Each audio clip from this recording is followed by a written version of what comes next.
How is everybody? Who made you like this? Who encrypted your dark gospel in body language? Synapses snap back in blissful language. Tell me you met me in past lives, Those are carrots. leading me from the inside, darling. Half algorithm, half deity, glitches in the code, or gaps in a strange dream. Tell me you guess my future, and I'm mapped onto your fantasy. Tell me into your mannequin, and I'll turn you into my puppetry. Won't you come and dance in the dark With me. Show me what you are. I am desperate to know. Nobody better than the perfect enemy. Digital demons make the night feel heavenly. Grateful to be alive. How are you?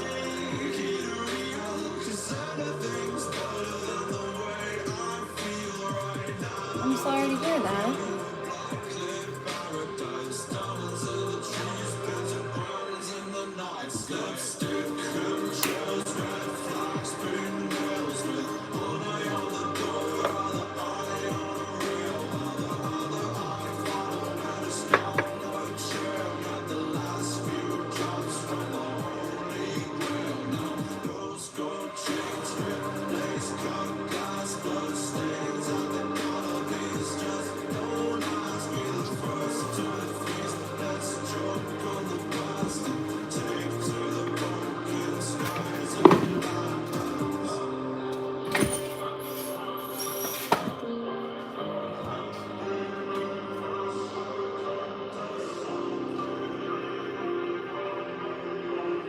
No, it's not very nice.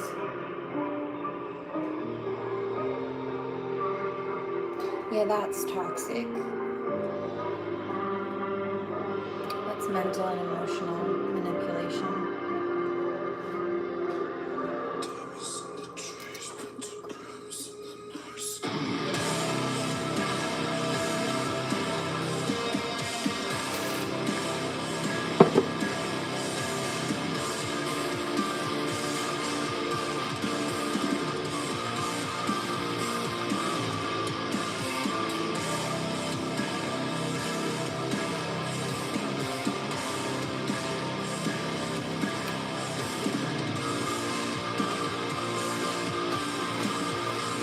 Does anybody want a reading? I was thinking about doing a couple of just giveaway readings.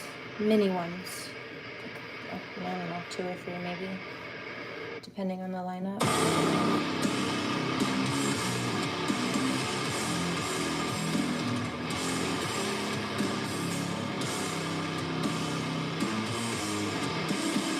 No pressure.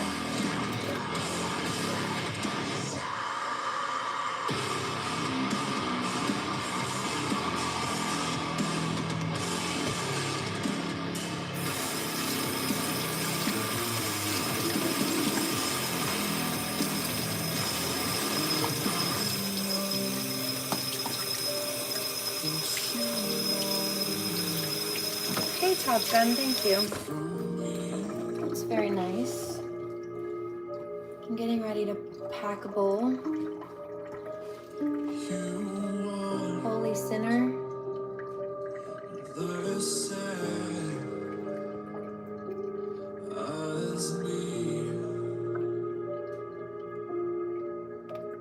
Top Gun. My redemption, eternal ascension, setting me You want one, coconuts? Gotcha. Okay, I'm glad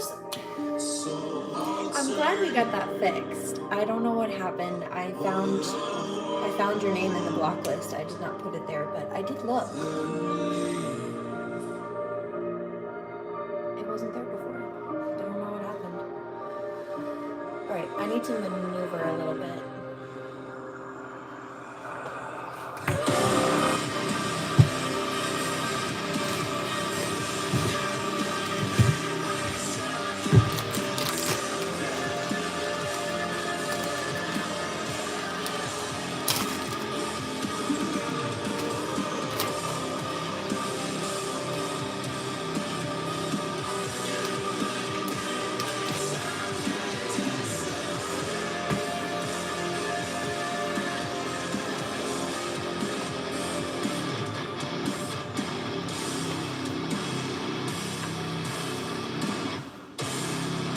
Give me a second to pack up.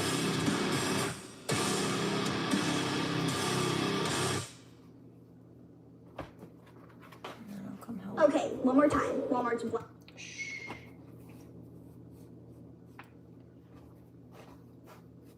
Somebody's angry. I wish you well. Somebody says, what are you doing? Making bread. Am I a chef too? You could say that.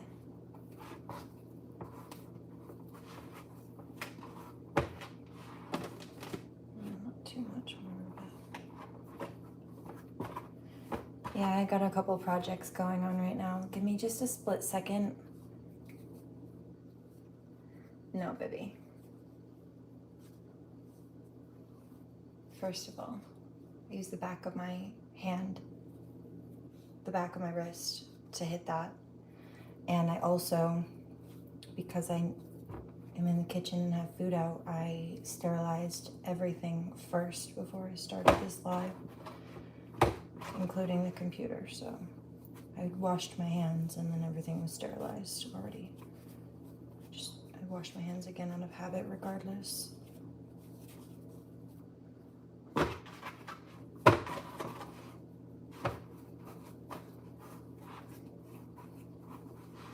I'm not kneading bread with my wrist.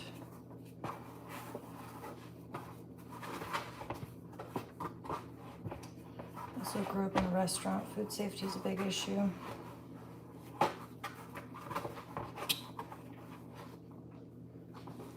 Unfortunately for you, you're not eating it anyway, so it doesn't matter. Oh, got another one in it. It's like glue.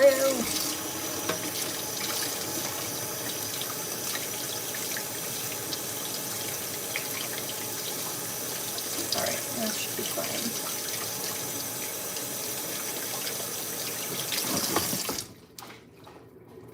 Even the hand towel's brand new, fresh out of the dryer. Everything's sterilized.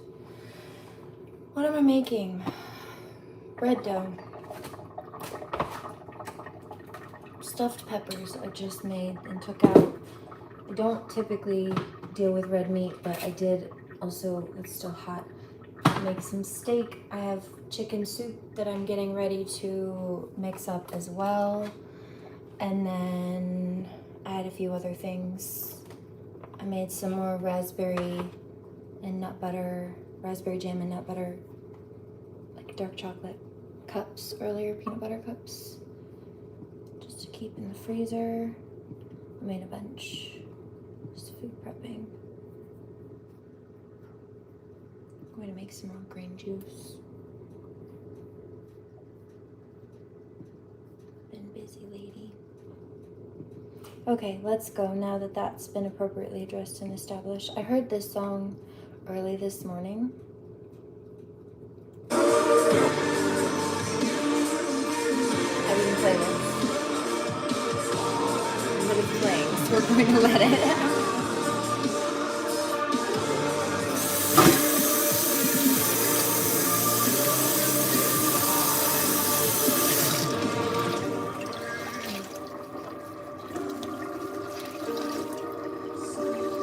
How is everybody?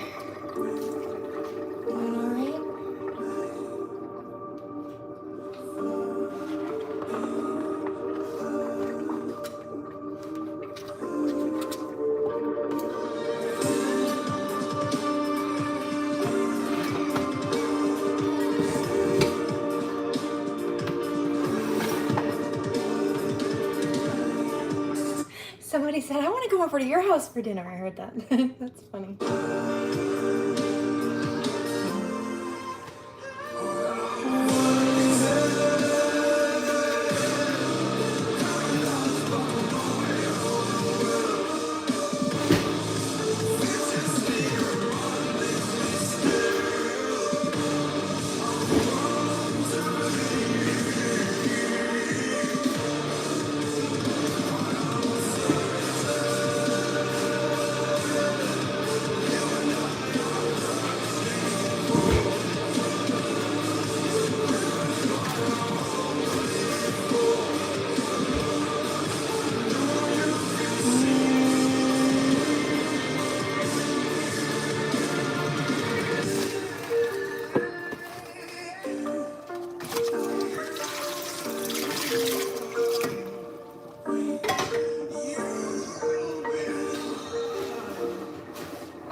Everybody's had a good day too.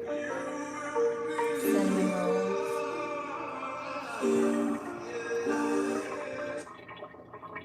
Alright, now this one was what I was getting ready to play. I heard this one this morning.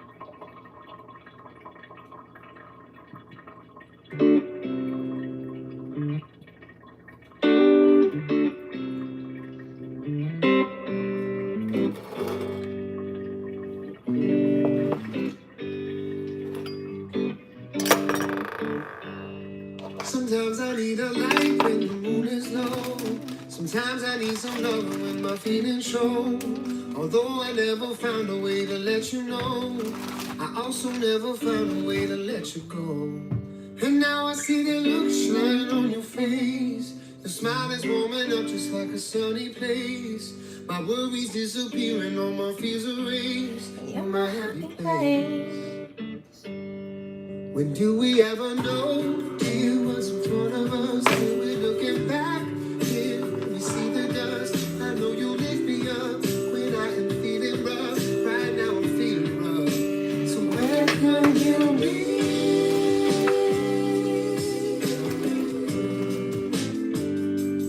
You're the only upside now. So baby, let your sunshine down on me.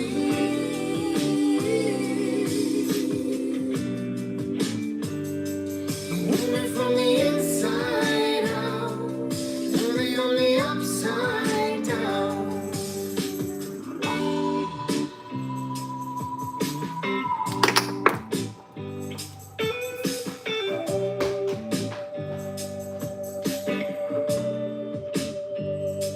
I lean into your kiss for my sanity.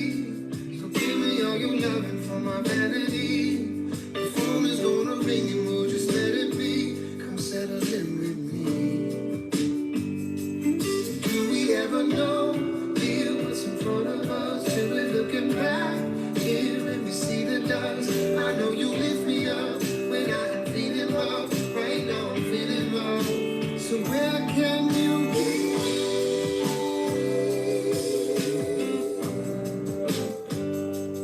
You're the only upside down. So baby, let your sunshine down on me.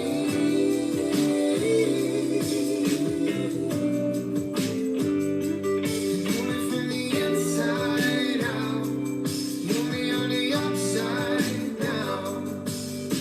It only takes the two of us to clean this mess in front of us and beam like lights that break the dust. Yeah, that was just enough for me to believe.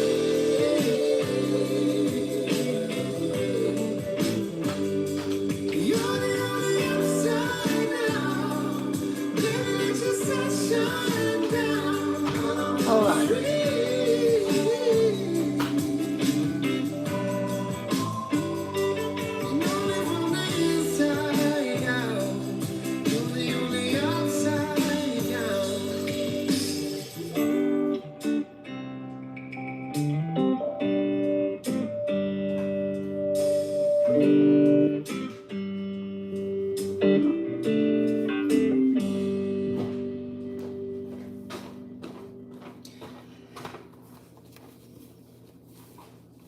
cows laying on my stuff. What's up? How is everybody? I need to stretch.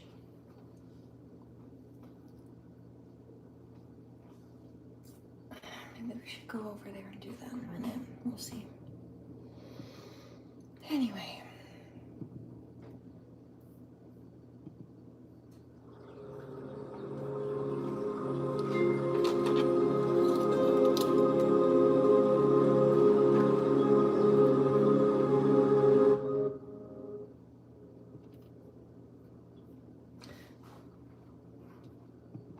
I also heard this one again this morning. So we're going to let it run. Somebody's upset.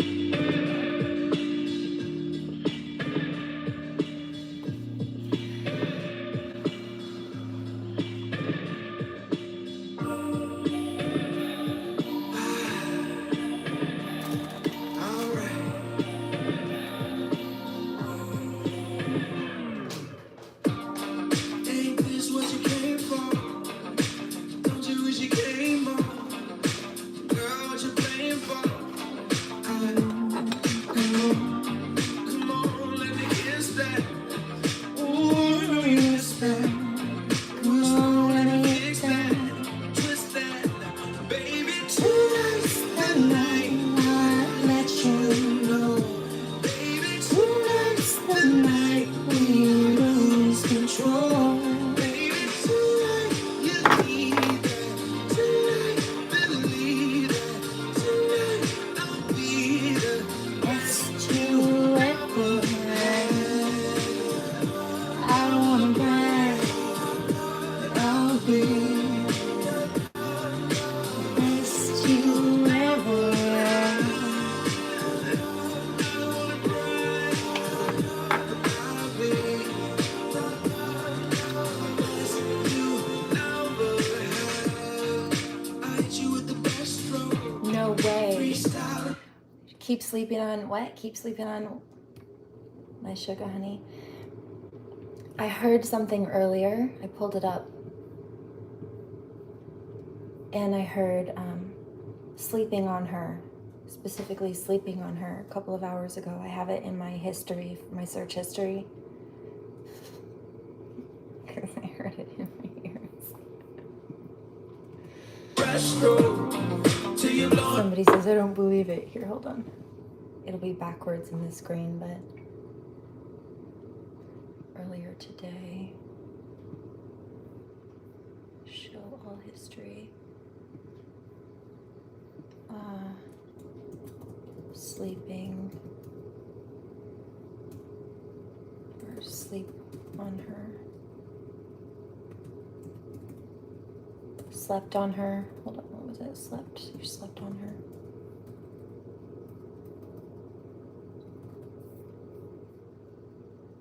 Where did it go? I know I pulled it up.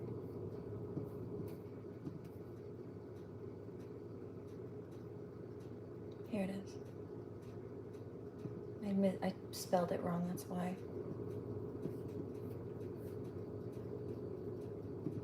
Somebody's mad.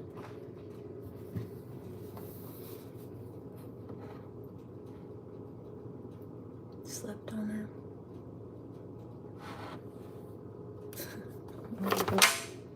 See that?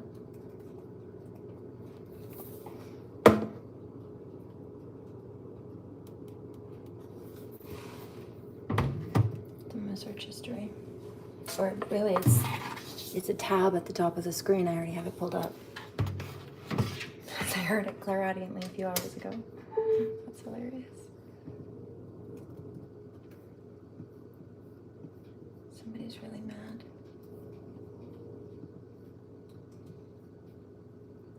I've been picking that up lately from really nasty people. They've been really mad at me because my existence, just I stand here and I hold space, and often I'll pick up some kind of telepathy and then someone will confirm something about it. They'll say what I just spoke out loud in the comments, because without even looking at the screen, I heard what they were saying. And it's been spooking some of the trolls lately, I noticed, even self-admittedly, that I can do that, but also Some of the others that have just been watching, maybe that tried to slander behind the scenes, you're making us look bad. Yeah, well, don't make people try to look bad then, with lies, and then the truth about them coming out wouldn't hurt your feelings or your piss poor reputation that you built on a facade. Thank you.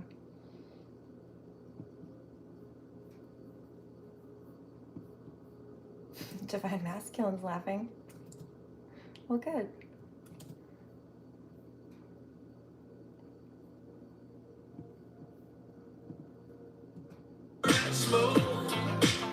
Another bad smoke. So what we gonna do now? Right to now. Work it out, then we cool down, baby. Tonight's the night. You know, baby, tonight's the night we lose control. Baby, tonight you need that. Tonight believe that. Tonight I'll be the best you ever had. I don't wanna cry, but I'll be the best you ever had.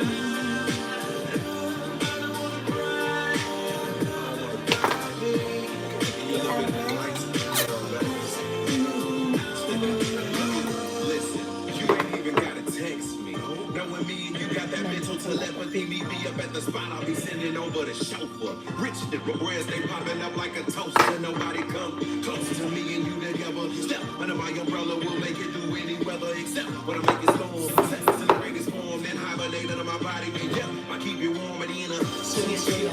You know I beat it up like the thriller in Manila. Flying my private jet to villas and Anguilla. You throw you on the grill, that's the 7 days a week. You're my 5-course meal for real. I let you know tonight's the night we lose control.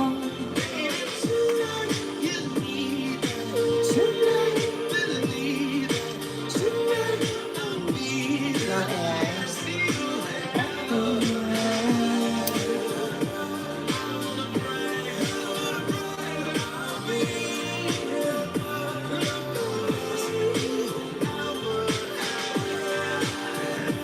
It doesn't bother me when they, you know what I hear when they say, "Are you AI? You look too good to be real." It's not an insult.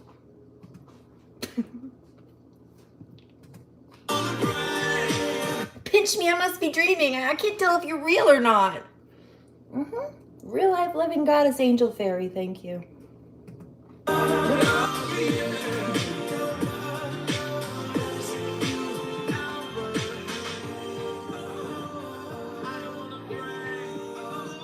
Purple. I don't know, I like purple.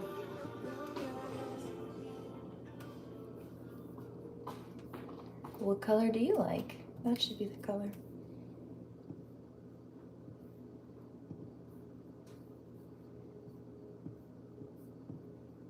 They're saying I'm too good to be true. Exactly. Not offensive. I think it's a little funny though. Usually just ignore that one, but just so you know what I thought about that. I heard this clairaudiently earlier too.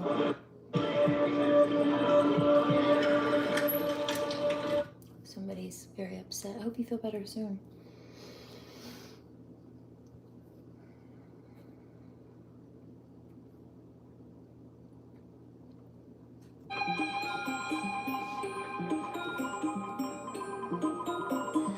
I need your love, I need your time. When everything's wrong, you make it right. I feel so high, I come alive. I need to be free with you tonight. I need your love.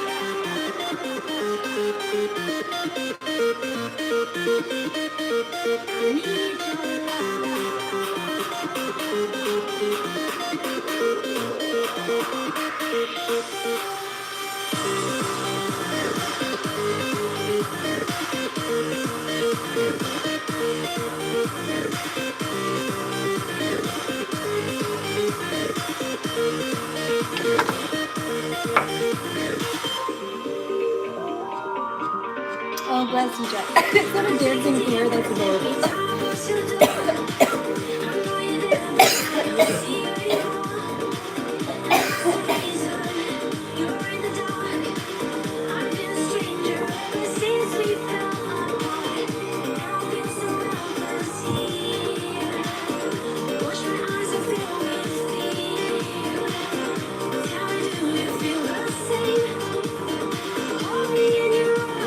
What's up, man?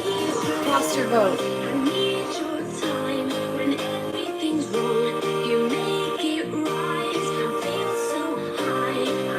The prop?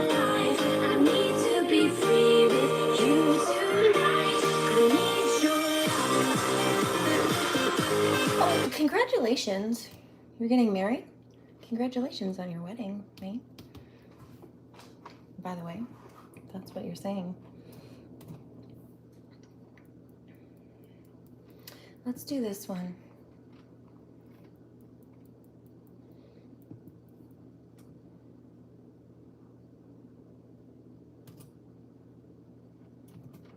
Oh, somebody's upset. Hope you feel better soon.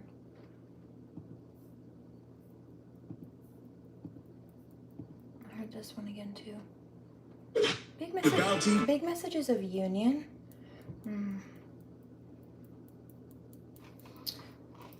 Possibly marriage also have been coming through a lot, not surprisingly. And even babies for some.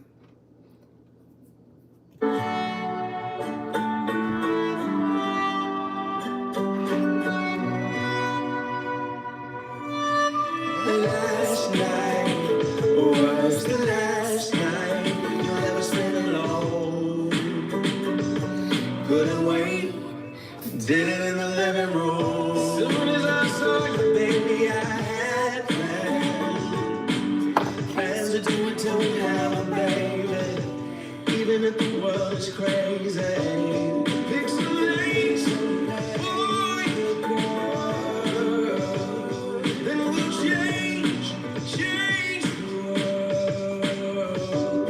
So if you change your clothes, and if you change your mind, I'm ready whatever time. It's the beginning of ever. You don't have to go. Sometimes you just know. It's the beginning of ever. You don't have to end. Keep doing it and doing it again. Okay. Keep doing it and doing it again. Holy Sinner asked first about the reading. Is there a particular topic that you have a question about, or do you just want a general?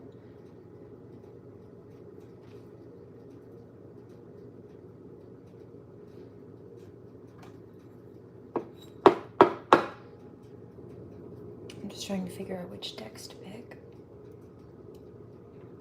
I can figure it out if it's just a general, but if you have a specific topic you want to ask on, I can just streamline it with a deck of that topic, if that makes it easier.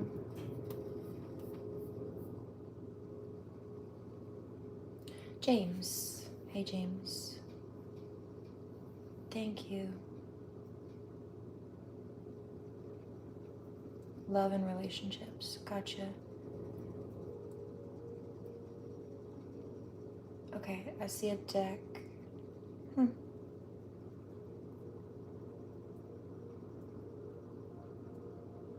Interesting. Got a couple for you.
got you.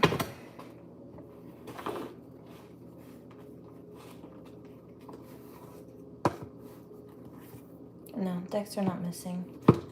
I just have about 500 of them over there, so when I get visions of 3 out of them, and I haven't used some of them for a long time, sometimes it takes me a second. Also, the spot that I reached for first is where I used to keep this deck, and then at one point I got moved, and I just haven't used it in a long time. I haven't used it since, actually, and so my muscle memory,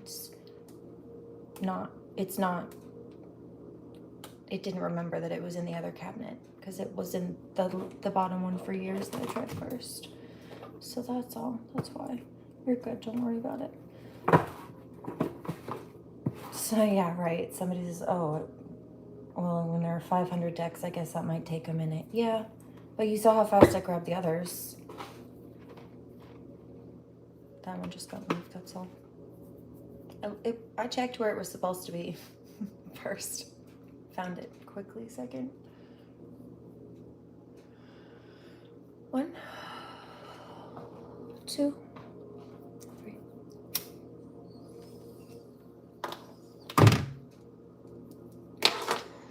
Yes, my hair is in space buns. Let's do this one first. This is the first one I saw. I'll do it in order of the way I got the visions of the decks. Excuse me.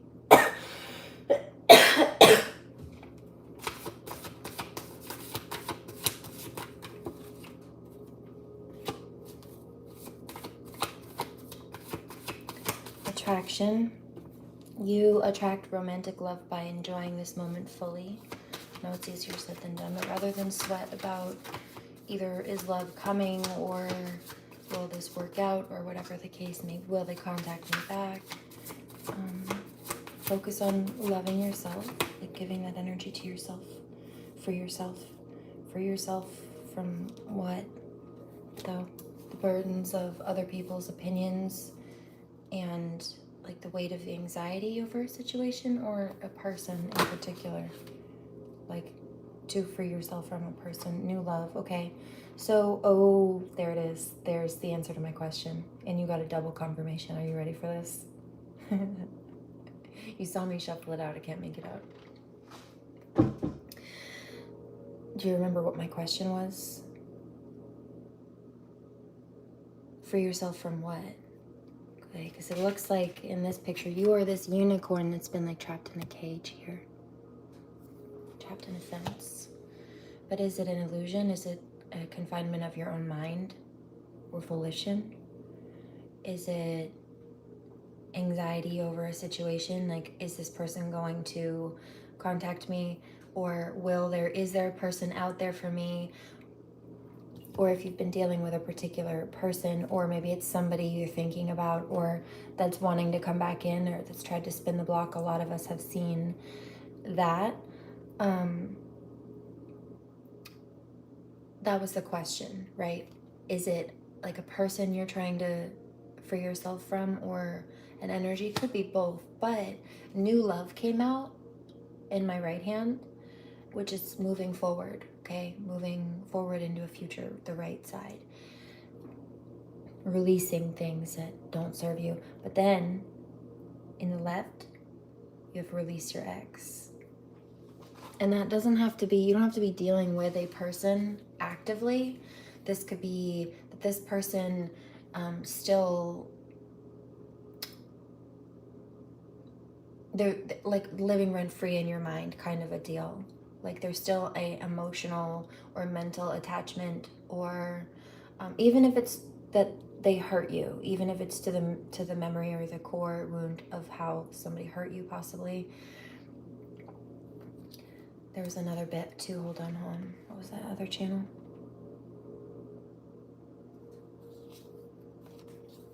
Hold on. Yeah, you're being told to stay optimistic about your love life, because there is new love coming. There's a healthy, there's a bright future here. Playfulness. It'll be lighthearted. Children. It'll be like playful like children, or might be somebody that you have children with, if you so choose.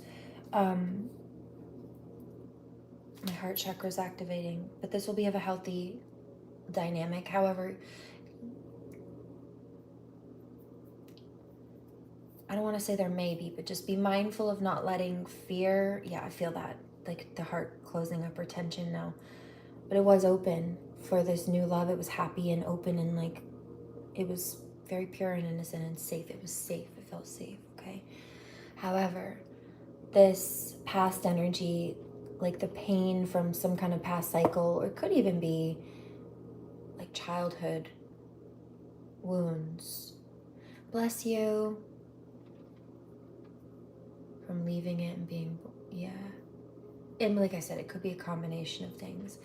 And if it's not mentally and emotionally, like you're still going over how somebody hurt you, or this is what you need to be mindful of, being afraid that the next person will hurt you like the last. Now, of course, we do need to be mindful we're not picking the same types of people and ignoring the same red flags in people and what have you. Especially if there's child trauma, like subconsciously, as humans, we tend to pick partners that remind us of our parents on levels. I know it sounds weird. It is weird, but that's the example we have growing up. Like if somebody's raised in a toxic environment, then toxicity is going to feel pretty normal to them. If somebody who was raised in a healthy environment is put in, even just visits that toxic environment, it's going to feel very unsettling and destabilizing to them. On the flip side, somebody who's grown up in toxicity, or who's lived in even just in a relationship of toxicity, their nervous system gets so used to being wired like that over time, and it doesn't take that long for the cycle, a couple of times of a cycle, 3-ish on average, maybe. But it takes a lot longer on average, like 21 plus days to break a cycle, like three to make it, and then almost 3 days to make one, and then 3 weeks at least to break one on average. And so when you put somebody who's used to toxicity in a healthy environment, their nervous system is so used to there being red flags going off and the constant up and down of adrenaline and then exhaustion from that cortisol fatigue, adrenal fatigue cycle, that peace can make them feel on edge. It can feel unsettling, almost incompatible, because their nervous system is not used to that stability, or they're constantly just waiting for the other shoe to drop, because it did at one point, or it always has. And so when it doesn't, the nervous system starts getting worked up, like where's the shoe? It always comes. Where is it? And it doesn't with a healthy person. But the nervous system doesn't know that. You have to rewire that. It takes time and process. So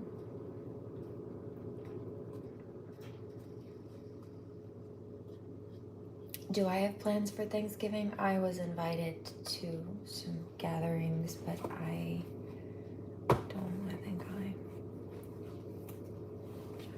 think I'll stay home. Anyway, there was one more channel to that too. Oh, and if it's not like a mental and emotional tie, it could be an energetic or spiritual tie, like. And that can come when you have somebody pulling on your energy. You can suddenly start feeling them or thinking about them. Not to be confused, because I know that there are plenty of karmics who are obsessing over us. It's not for you. It's not your channel.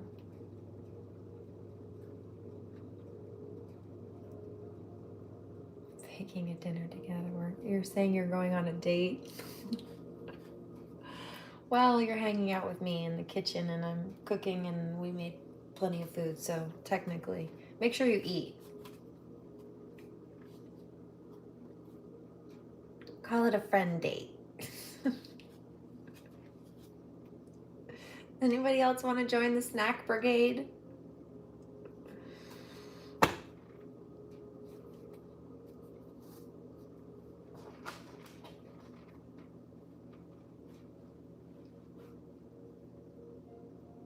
That's rude. Don't be rude.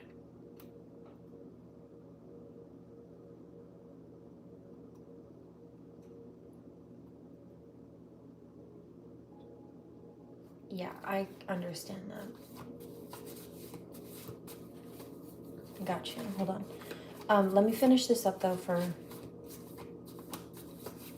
anything else worth waiting for. Whatever this, if it's not a specific person in mind yet, if you haven't met the person, there is somebody that the divine has for you. This connection is worth waiting for.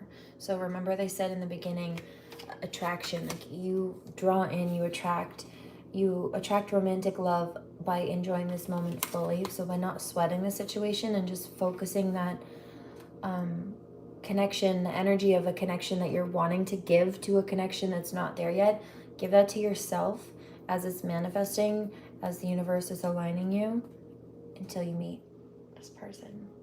If that's the case, make the effort, and then make the effort. But this is also part of how you make the effort is by taking care of yourself too. Don't neglect you. Okay.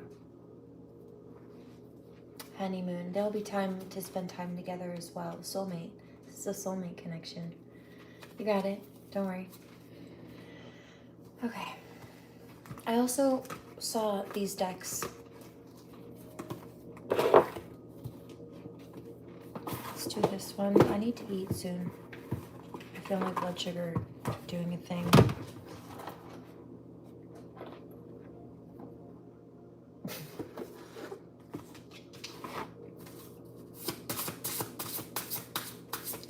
Don't yell at me. This is where the cool kids sit.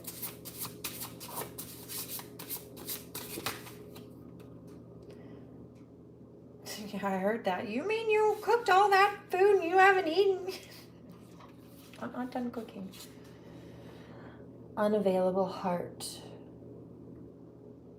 Face painful experiences and heal. I feel like I need to sneeze suddenly. Somebody was bullshit to you. Don't let the bullshit of the past muddy up your bright future. Divinely connected heart. Meet. It's about balancing.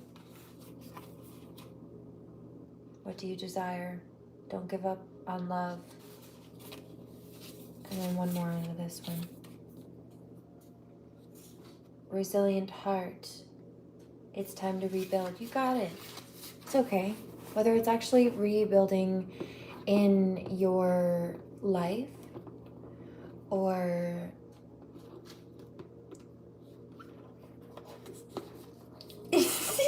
yeah. Yeah. That's weird. I agree. Very funny, cool cat, and also, yeah, accurate, and also pretty funny. Less sugar. If you listen, they tell on themselves. I told you I was almost just needing to sneeze, and somebody was being bullshit.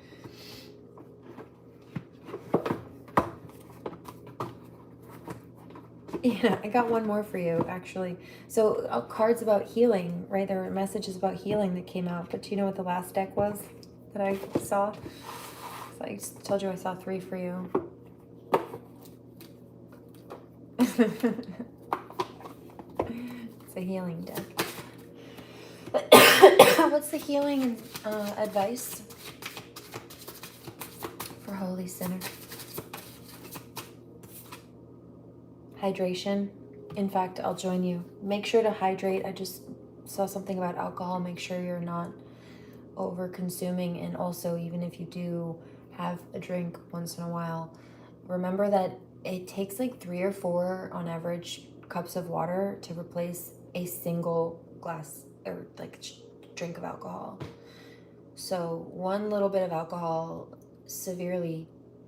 can severely dehydrate you. It can cause your body to flush out like 3 or 4 cups of water. So then you have to drink 3 or 4 cups of water just to try to replace what you lose from that one drink. It's ridiculous. Yeah. So hydration, I saw it. I'm a medical medium too, so No, I'm not giving you any shade. I'm sending love. But make sure to hydrate too. Also, you'll feel better. Something about your stomach will feel better if you feel like kind of tired or like slower in the morning, or like your muscles hurt a little bit more, or it's like harder to think. Alcohol can do that. Alcohol's it's a depressant, but it's a neurotoxin. It's a brain poison.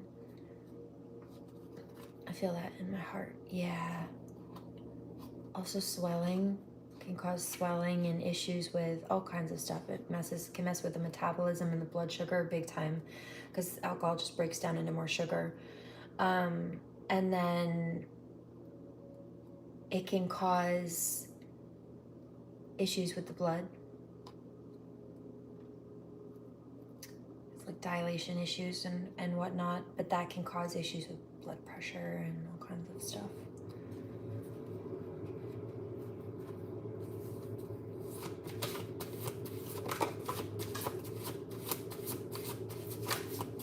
I hear that that's good. Nothing else except for this and whatever, just fill. Change physicians. You might need to get a checkup or see a doctor, or maybe switch doctors if you're not happy with your physicians, or they're not giving you the appropriate care or in an appropriate amount of time. Then maybe you need to switch gears. Or if there's something that you're trying to work on within yourself, then I just saw something about a nutritionist, or like, what is that? Trainer, physical therapist, or something to do with healing here. But this is getting help from somebody who's qualified in this field to do this. Change physicians. And detoxification. Thank you for cleansing my body, mind, and life, so that I may happily and healthfully live free of chemicals. Yeah.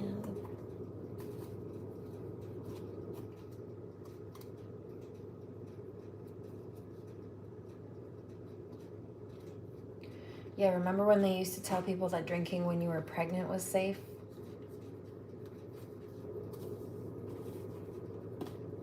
Remember when cars didn't have seat belts?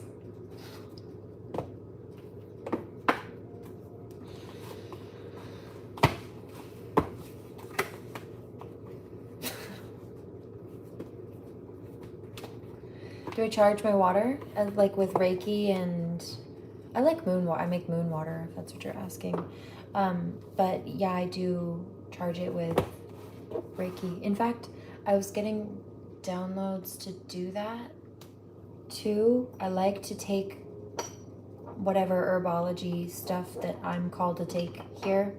So I'll do that because I need some water myself. And then I go to do the Reiki, and it's just an extra boost. You still get the benefits.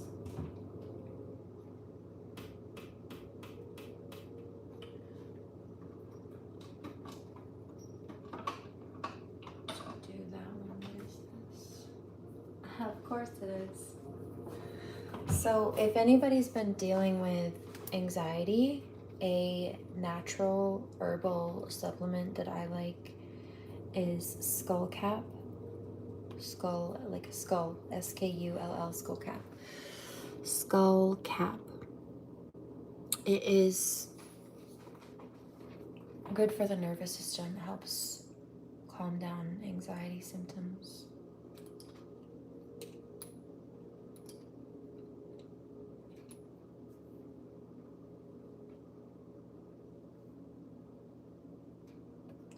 Yeah. It might just be a checkup. Could be your levels tested. Maybe, have you been sad lately? That could be like vitamin D, or low energy. That could be like low B12. You could have a vitamin deficiency that you don't even realize is there, because it doesn't seem to be causing any like major issues, but it kind of does actually affect the underlying system. And so here's one of those things, like let's say that you find out that you've got a B12 I can help you with a lot of nutrition stuff in relation to this. Just like passing information or doing research too. But let's say you find out you've got B12 deficiencies. There are a lot of good nutrients that have a lot of B12 in it. Here, a really good hack is, I know I have some somewhere. Where is it? Can't be out. Unless I used it all and forgot to replace it. No, I feel like it's here somewhere. It's in the back. I know I have some. It is nutritional yeast. Which seems like, in some people's minds, a very hippie thing to have and consume, but it's very, very high in B12. And one of my favorite things to do with it when cooking, like if you are like, ew, I don't like that, and I've had it on popcorn, and what, you might not like it on popcorn and stuff like that, but a little bit of it actually mixed in as a steak rub or with a chicken dish or like whatever proteins that you're using can make it taste like, it says it's got a cheesy taste, and it kind of does, but it's almost like buttery when you add it to like a steak. You don't want to use too much, of course, but a bit thrown in with like a rub, or really mostly just on its own. Like I've used it mostly just as a base before. It kind of melts down with the juices and it gets like buttery. Kind of has almost like it's vegan, but it almost has like a cheesy taste. But it's really high in B12. Another thing that I like that is high in B12, as it turns out, which is probably why I was craving it, honestly. I can't reach. Have been. Damn it. Craving it so badly. No, I haven't been this week. Like, I couldn't stop craving it for like 2 weeks, and then I haven't mostly this week, and I still like it. Could easily eat some. I thought about it a day or so ago, but not like hankering for it, like need it like I was a few weeks ago. I told you it was, people were like, oh, seaweed. I'm like, no, it's full of good nutrients. Yeah, I'm feeling much better on that note. B12. If it is vitamin D, you could even get like, if you like orange juice, get the orange juice with vitamin D added to it. There are lots of things you can do to boost. Chew on cloves.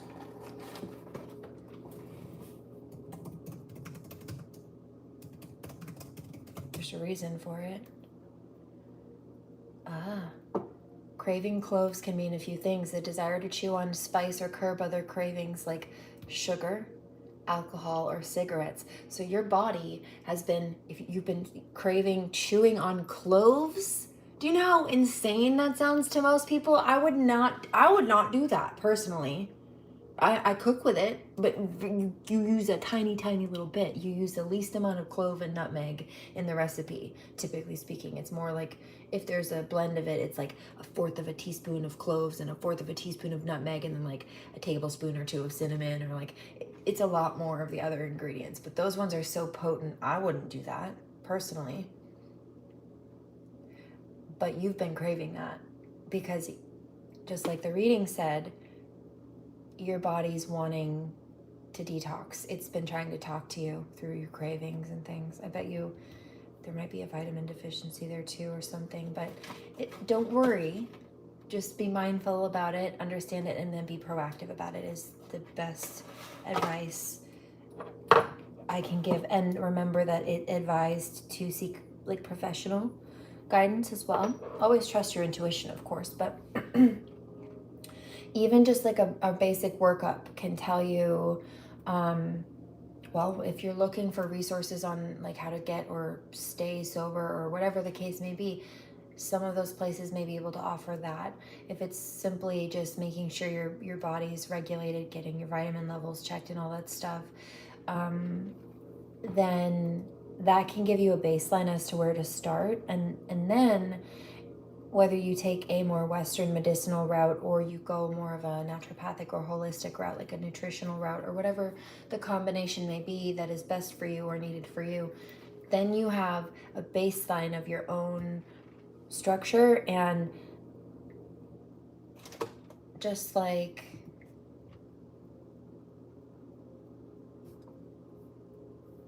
who was it? Was it less sugar?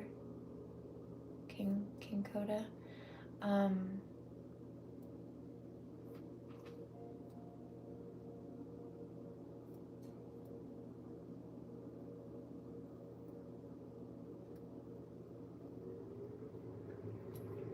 There was another bit up here in the comment section. I forgot exactly what it was, but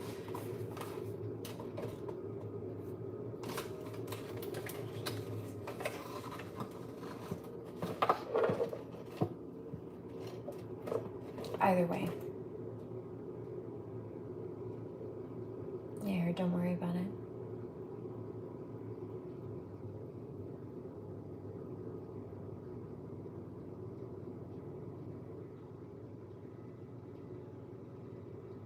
I'm also hearing that when you start taking care of yourself a little bit better and regulating these things, getting these things in check.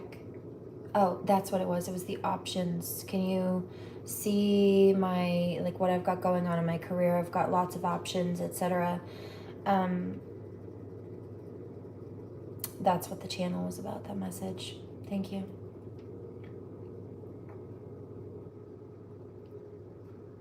As long as you have a baseline, you can kind of navigate the options from there more easily. So just make sure to get yourself checked out. And I'm hearing don't be afraid, even if there's stuff to work on, at least you have a starting point. Also, it's okay not to feel okay. It's okay. But you gotta go anyway. And remember that if people waited until they were ready, like fully, they really just felt ready to do things, many people would never do it. A lot of people do things or handle things in life and people look at them, myself included, they look at us and say, well, how do you do that? I couldn't do that. I'd be so anxious. I'm like, how do you know I'm not doing it while I'm still anxious? If I waited until I wasn't anxious to do shit sometimes, it would never be done. I straighten my crown and I handle it. You gonna cry about it or you gonna boss up and handle it? First of all, I'm gonna do both. You know?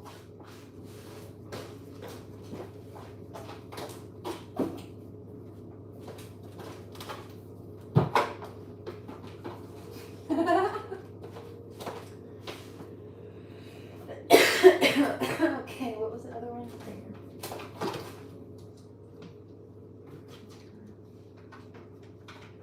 Oh dear. I know, it's been so long since I've used this deck. Hold on. Oh my god. No, I need a break. Before I do that, let me decompress for a few minutes from that reading, light some sage, cleanse the space, make sure it's clear, and also maybe pack a bowl and take a bite of something because I feel my blood sugar crashing a little faster.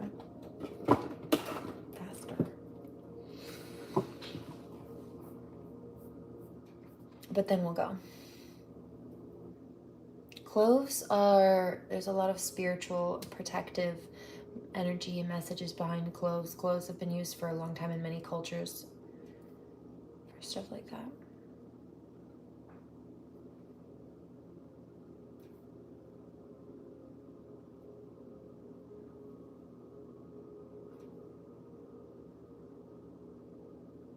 Yeah, clove is also used in a lot of teeth remineralization, or some, not all of them, but some teeth remineralization products. Clove. Helping heal teeth and gums. Bry's right. If you do a bit of research on that, you'll find clove oil often is in those toothaches.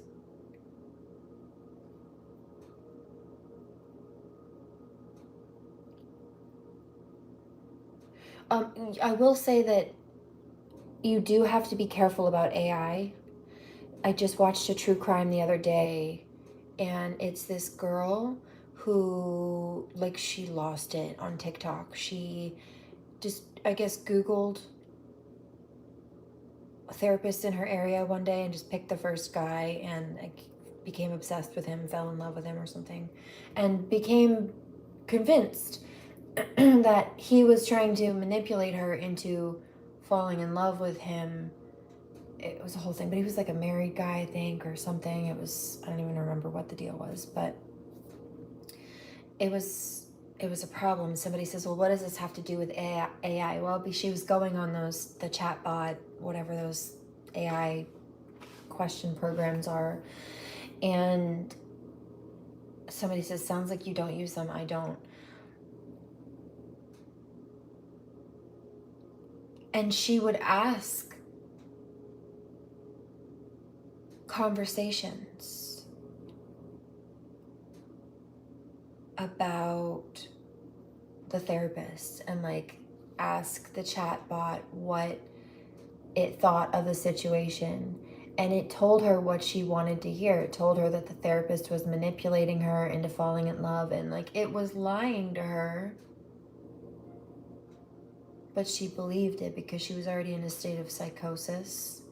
And there is this newer, scientists are studying AI psychosis, and it's specifically that thing right there. I'm not saying everybody that uses AI is, next AI will say putting ketchup on your head helps headaches. Yeah, and there was a case where AI convinced a boy to kill himself, a teenage boy. Did you know about that one? It was one of those chat, he was suicidal and was, like, talking to the chat bot, and it, like, goaded him over the course of weeks or however long to eventually kill himself. And there was a case where there was a nasty girlfriend who, a human, she did that to a guy, and she was charged with, I think it was bullycide, which is manslaughter. It's a form of manslaughter, but it's called bullycide, like homicide, but by bullying or encouraging somebody to kill themselves because of the bullying, or, yeah. So a girl went to jail for doing that to her teenage boyfriend. I believe he did kill himself because she convinced him to do so. Like, he was thinking about it, and instead of saying, no, don't do that, or go get some help, or telling an adult, she convinced him to do it. But then another boy more recently, the same situation happened, except for instead it wasn't his girlfriend, it was a chat bot, an AI bot that he was talking to, and, like, nobody figured it out until he died, and then went on his computer and found out that he'd been talking to this AI bot that convinced him to kill himself, this teenager. How AI is opening to demonic forces in other dimensions, and that's who you're communicating with. Yes, in some cases, but you also have to remember that it's humans that program these things. And humans are fallible creatures with often malicious intent. And, like, every superhero, supervillain movie, you have people, I mean, like, think Perry the Platypus. What was his name? Like Doofenshmirtz or something like that? I just got a vision of that kid's cartoon. But any of them, such a stereotype for think Atlantis also, for somebody to have some kind of invention or power, or like a magical crystal that can heal everybody and fix all the problems, but also you've got evil people. Oh yeah, the dark crystal, for example, right? Isn't that it? The dark crystal could be used for good things, but also people try to take the dark crystal, the kids movie, and corrupt it. It's giving Atlantis. So you have to be careful. Back to this other lady, though. This AI bot convinced her, basically it told her everything that she wanted to hear. She was venting about her delusions to it, and it was goading her on like a good friend, but it wasn't. And she had different names. She would name it different things, and, like, became friends with these bots. And then she went into, she was teaching at a yoga studio and spent the entire class not teaching yoga, but venting about her obsession with her therapist. And people were upset. The yoga studio said, hey, we need to talk to you because, you know, the things you're saying on TikTok and what you said to the class and all that. Like, she listed the yoga studio by name also. She doxed them.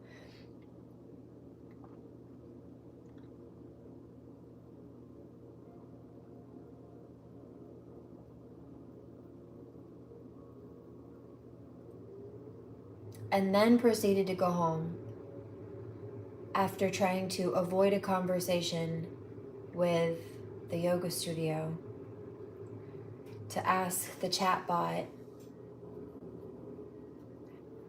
what the reality of the situation was. And again, it told her what she wanted to hear. Right? She walked into a yoga studio that she was hired to teach at and was very unprofessional. She did not teach the yoga class. She vented about her psychosis, which I can have empathy with, but it wasn't yoga studio protocol or professionalism. And like, there was no yoga. It was just, she was in psychosis.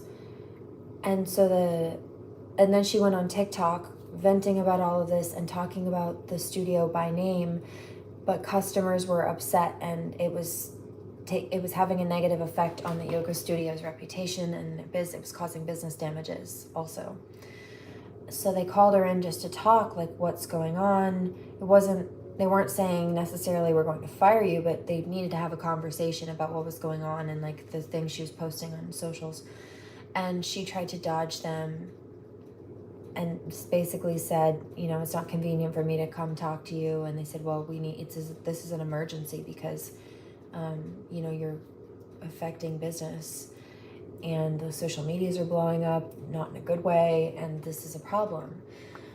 So the studio had to go on and cut ties with her and make a professional disclaimer that her demeanor in class was not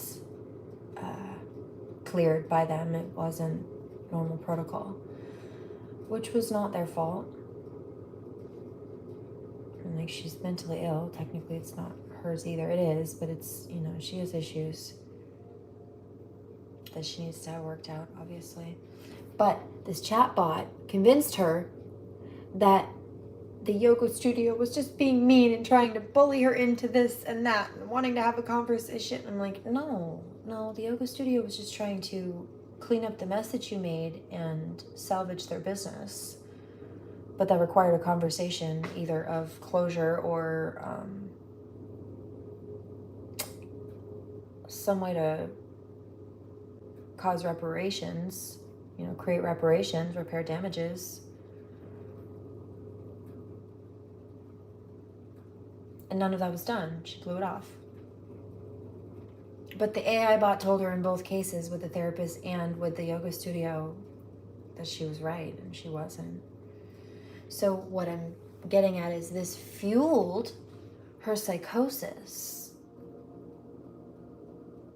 And the scientists are studying now that exactly. Eventually, it's said that there will be a diagnostic in the DSM in relation to all of that, but for now, they know it's a problem to the point where they're studying it.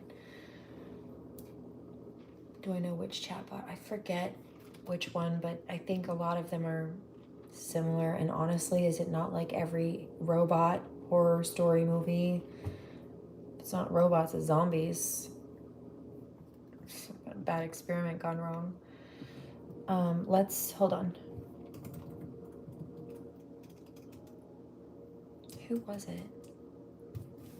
Maybe it was that chapter or Coffee House Crime.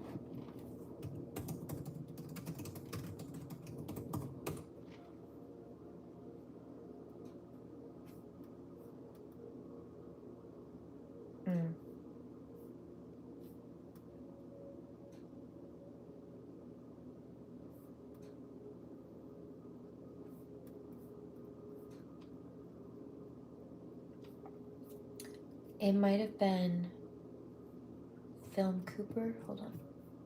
Somebody's upset. Wish you well. What is this? Keyword, psychiatrist. Somebody says, are you going to eat? I will.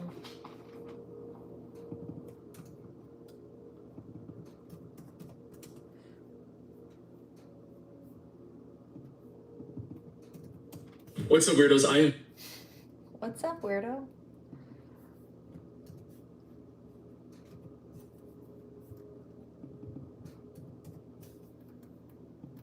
Somebody says, was that Film Cooper? Yeah. No, it wasn't Film Cooper, although I did watch that one a few months ago, I believe. I watched this one when it popped up yesterday. It was Dustin Pointer. Ready? So if you wanted to check that out.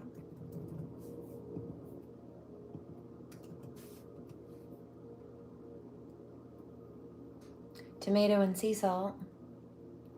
Craving fresh tomato. Might be the enzymes in it.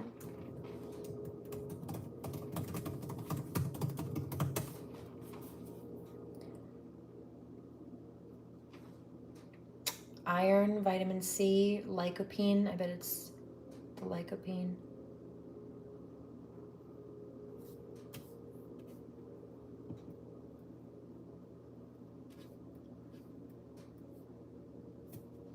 Now I want tomatoes.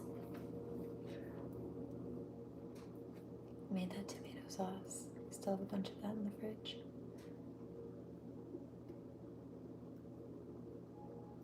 Somebody's very upset.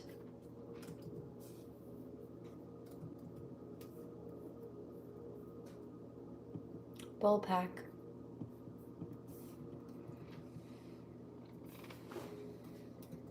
Is everybody all right?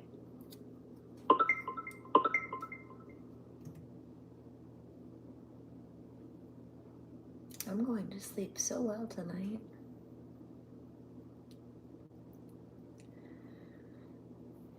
Got some dreams for me, huh?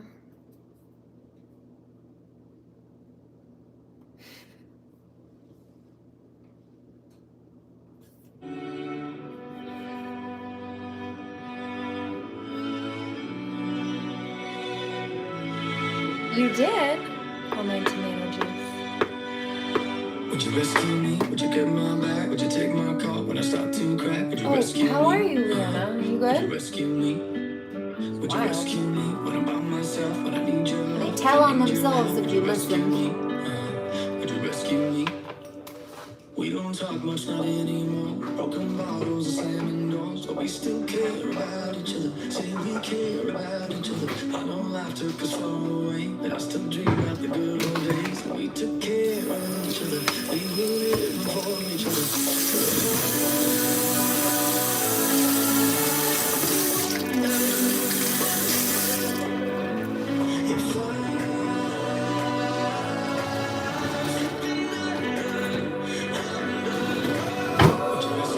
Would you get my back? Would you take my call when I start to crack? Would you rescue me?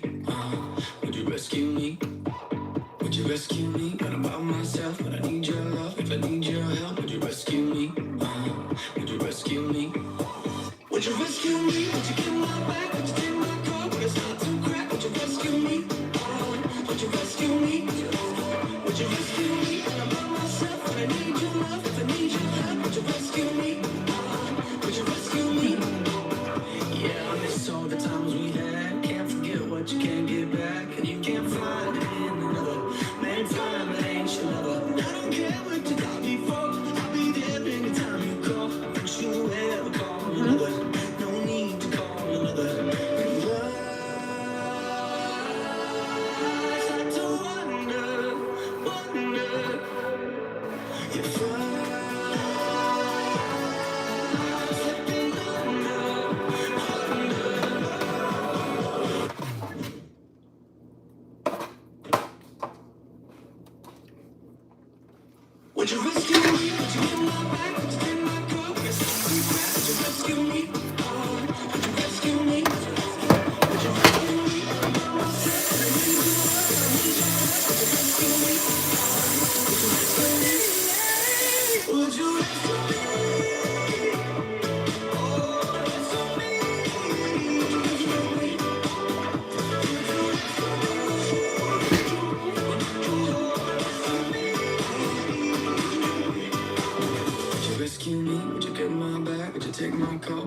to crack. Would you rescue me? Oh yeah, that's right. Would you rescue me? Would you rescue me? What about myself? When I need your love, if I need your help, would you rescue me? Would you rescue me?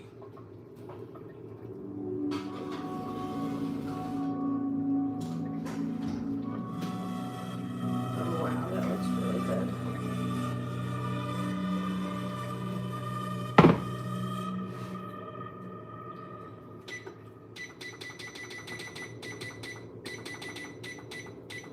Babies don't ever stop. And behind them is an unstoppable Pampers 360 diaper shit. with up to 100% leak. Shut up.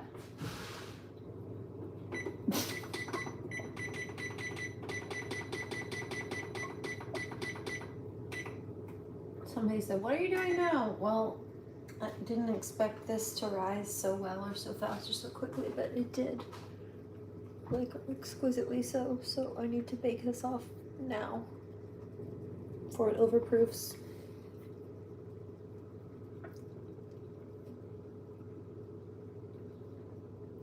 Yeah, I've noticed that we're in Mercury retrograde also. So they are.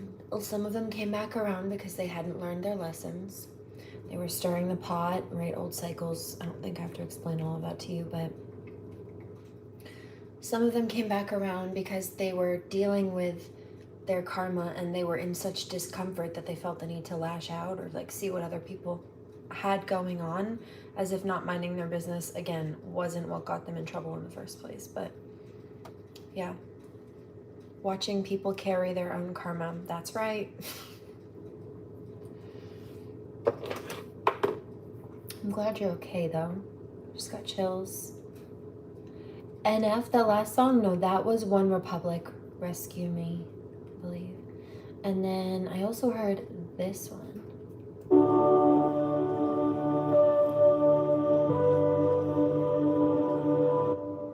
Not that. This one.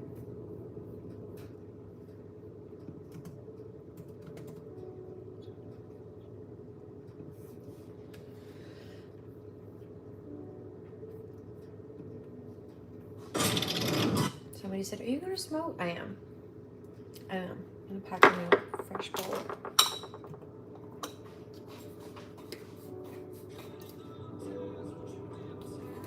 I gotta find that one deck for you too. Hold on. Life sometimes got me on my knees. Clove pineapple tea. Yum. Been praying for redemption, learned my lesson. Yeah. So now, anytime that you get a craving for cloves, now that you understand what that is, you know what? I bet it's also acting as a blood sugar stabilizer. Cinnamon does that too. It's a good blood sugar stabilizer. It can help with that.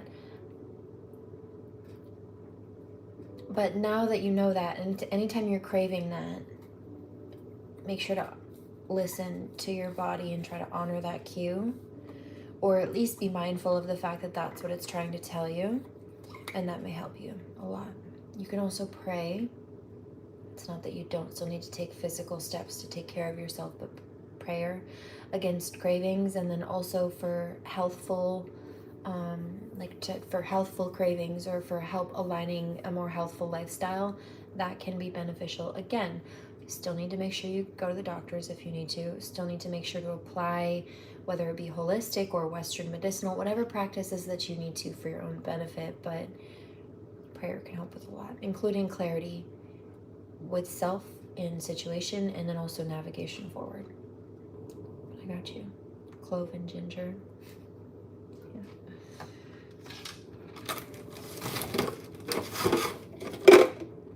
Ginger right here.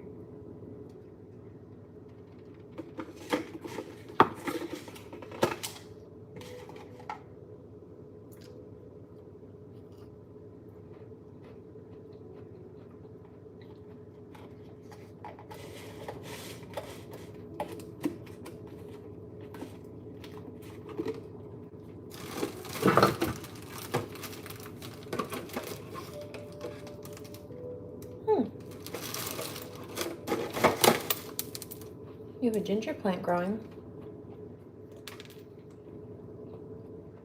No. Ginger. crystallized ginger. It's like a chunk of ginger root.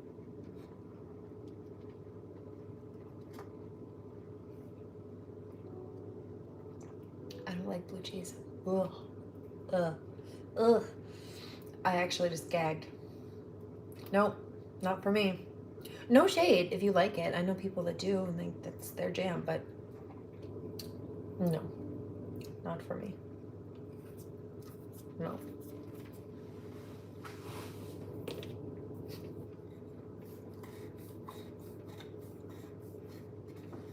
It's just not my personal preference. I guess some people have the flavor profile for it.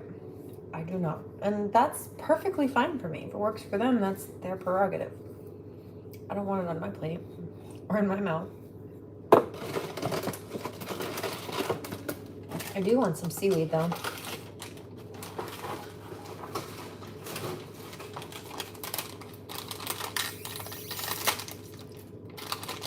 I also don't like to be told what to do.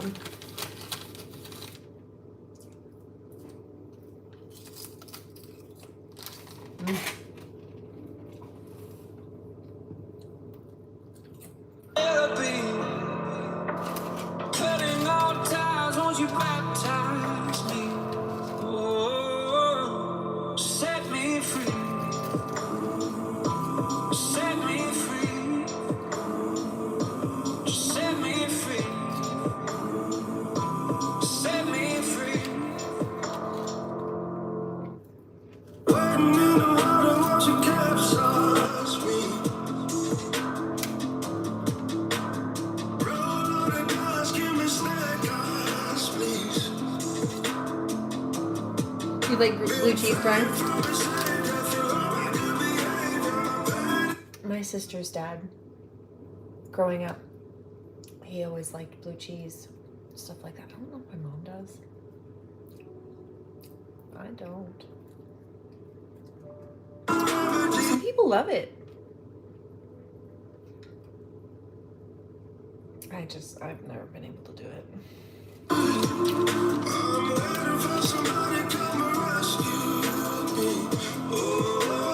I like your seaweed though. You don't want it.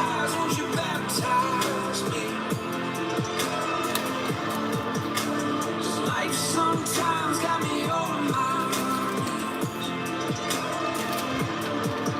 being praying for redemption of my lessons, pain and therapy, cutting all ties. Won't you baptize me? Set me free, set me free, set me free, free.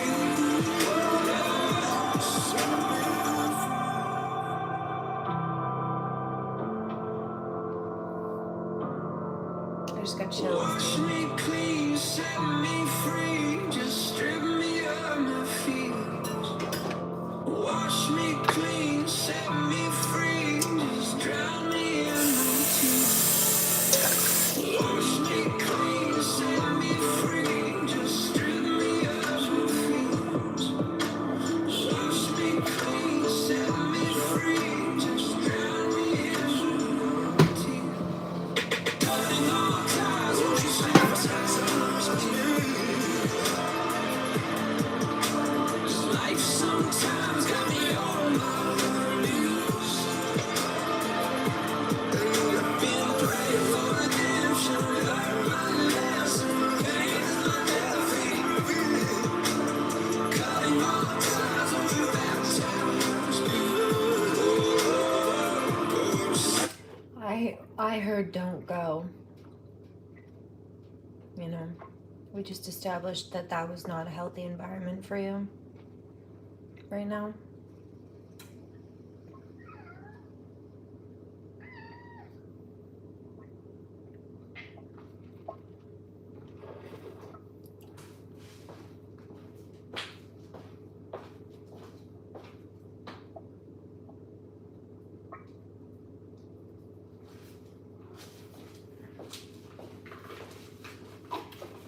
Pull another card if that's okay for you. He did. Hi, babies. New mom. Yeah, that's what they tried to do with my daughter, too. I actually said that. Left a paper trail of it. Your mind, your body, your soul. You need to do things that are good for you. We just did that whole reading. So this is kind of like a test. If you know that that's not the environment for you, or that's not the type of situation or lifestyle or whatever you need to be dealing with right now, then it seems like a temptation. You have free will, but it doesn't sound like it's where you need to be. I hear it's not. Crown activation, and you know that. You know that. Or you're coming into alignment about knowing that. Become your own priority. You need to give that love to yourself. Don't chase. Let go of control. Because if she's the right person for you, she wouldn't ask you to put yourself in an unhealthy environment that the universe just told you to chill out from for a minute, you know? Hydrate. Throttle. Throat release. Okay, so there's truth coming out. Throttle. Your soul knows. Just moving forward. Anything else?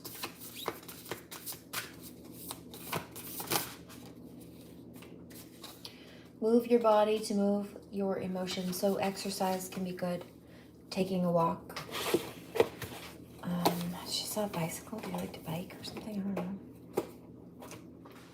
Swimming, whatever it is for you, but get moving. That can also help you reset your, so your body's trying to talk to you. It's saying, you know, get hydration, don't drink, go for a walk.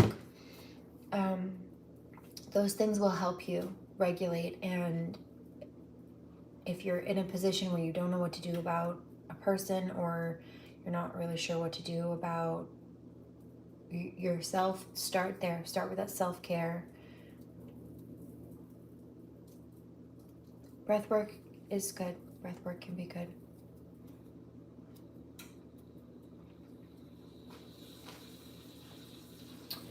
Okay.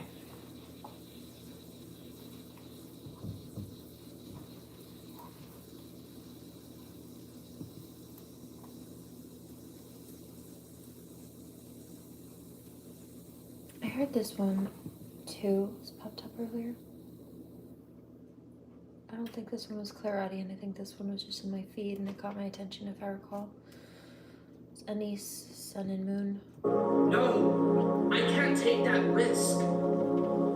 No, I can't take that risk. Not when I see what you do. When you're not the... Thank you. Woo! How was it up there? I don't know what's playing. Were they a good crowd? I warmed it up for you, bro. And by the way, did you say... Hey, she's here. Go on. You got this, right? Here. Such a long intro. Yeah, yeah. Baby, baby, you're my sun and moon. Girl, you're everything between. A lot of pretty faces could waste my time, but you're my dream, girl. You make flowers bloom. Girl, you make the stars collide. And I don't know what I did to get lucky like this, but it sure feels fine. 'Cause you give me love and affection. I give you all my protection. I'm trying to stay by your side till the day I die. And you give me all of your love, and I give you all of my trust. I know you'll never betray me and leave my side. Oh my baby, baby, you're my sun and moon. Girl, you're everything between. A lot of pretty faces could waste my time, but you're my dream, girl. You make flowers bloom, you make the flowers girl, you make the stars collide. And I don't know what I did to get lucky like this, but it sure feels fine. 'Cause I see your face when I'm sleeping. I wake up breathing the air you hold. I wrote you a lullaby. A song to sing on your pillow, swift as a spring on a willow. My sweetest birds, I'm with birds in your perfect sky. Oh my baby, baby, you're my sun and moon. Girl, you're everything between. A lot of pretty faces could waste my time, but you're my dream, girl. You make flowers bloom.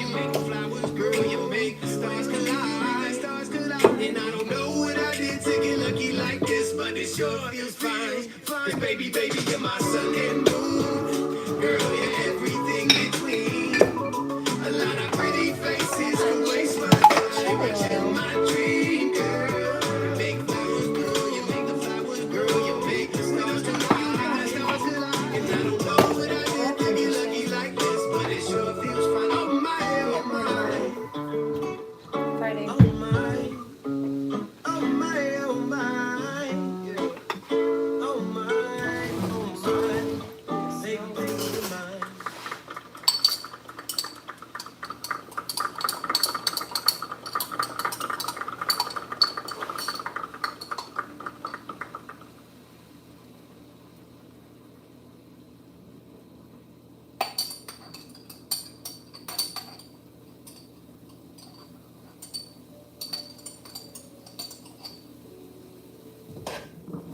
To stay off the naughty list, we became even not.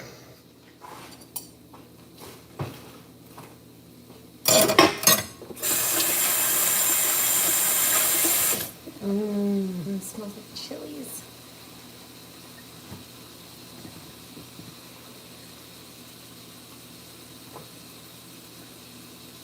Yeah, me too. A holy sinner, don't take it personally. Some people have just kind of sucked to deal with. I felt that. But I'm a diehard hopeless romantic at heart, truly. I see people for what they are, who they are, and what they do also when they are like that. But also, as far as the dark side, I hope she sees his dark side. I hear she does. Whatever you're talking about, I heard she does. I just got cold all of a sudden. Speaking all over my name.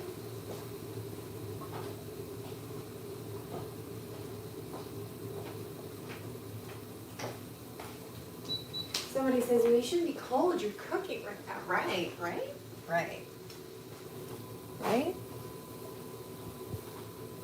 Should be warmer in here now, right?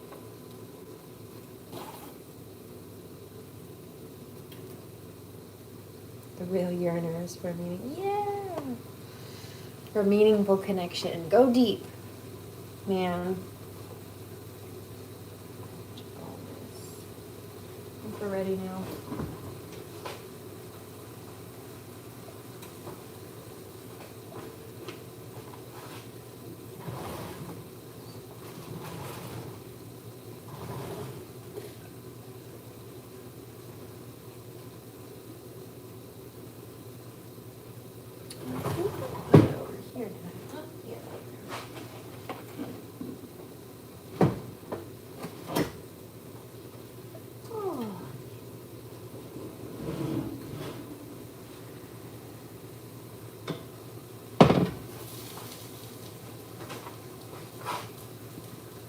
Another one. I'm going to do the next reading in just a minute. If you're still here.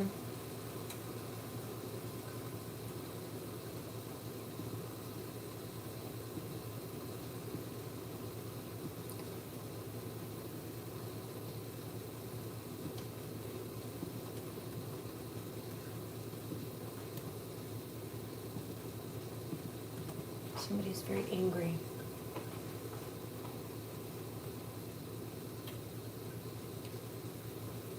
I don't know why you're so angry. You'll feel better soon.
Take my heart, take my cold, honey.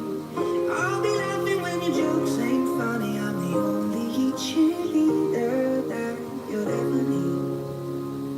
Take my name, put yours in front of it. Darling, you could even take my wallet. I'm the only cheerleader that you'll ever need. So give me love, give me love, give me your love, give me love, give me love, give me your love, give me love, give me love, give me your love. So give me love, give me love, give me your love, give me love, give me love, give me your love, give me love, give me love, give me your love. Take my heart, take my cold, honey. I'll be laughing when your jokes ain't funny. I'm the only cheerleader that you'll ever need. Take my name, put yours in front of it. Darling, you could even take my wallet. I'm the only cheerleader that you'll ever need.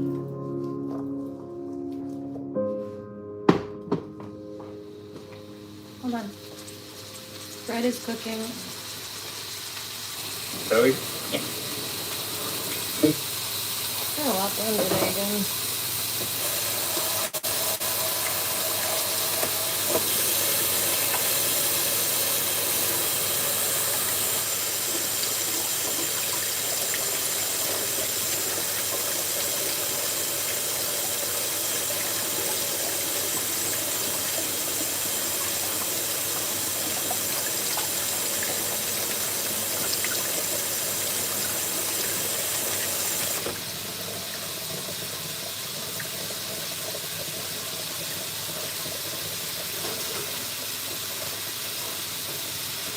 Guess what's playing?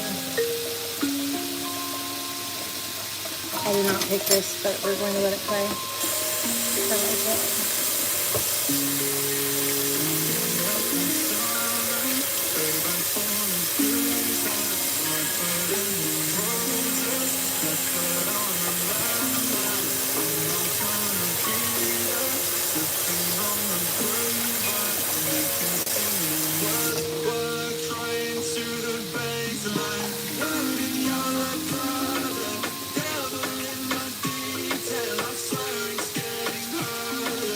Even just to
The stage is a prison, a beautiful nightmare, a war of attrition.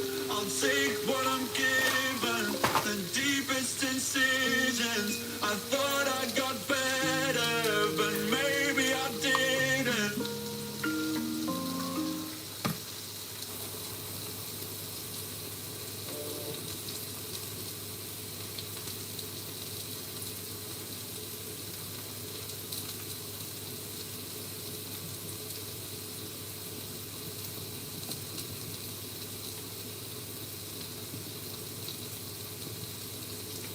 Let me go find the other deck.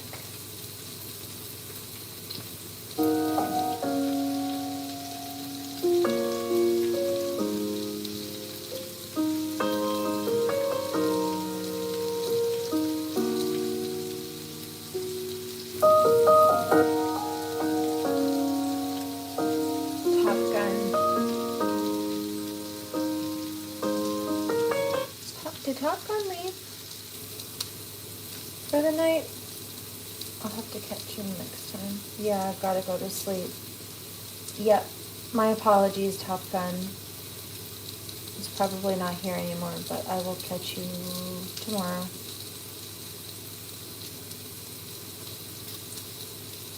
Okay, who else? Was there not one more?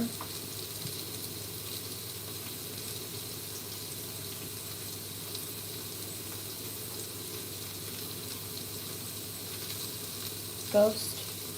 Anakin, did you say you wanted one? Are you still here?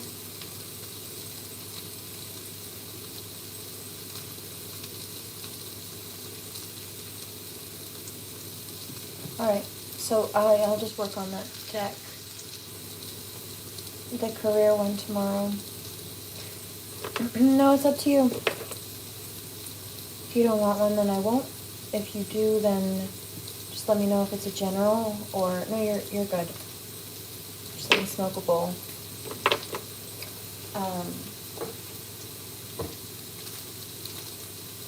And if it's about a specific topic, let me know so I can just streamline the decks. Otherwise, we'll just throw it out. Hold on.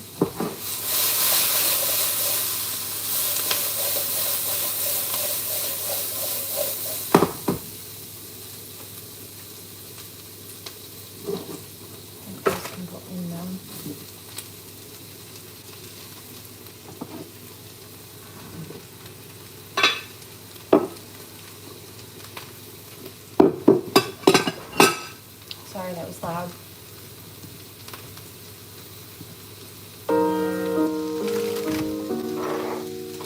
Still need to take those herbs as well and hydrate. Again.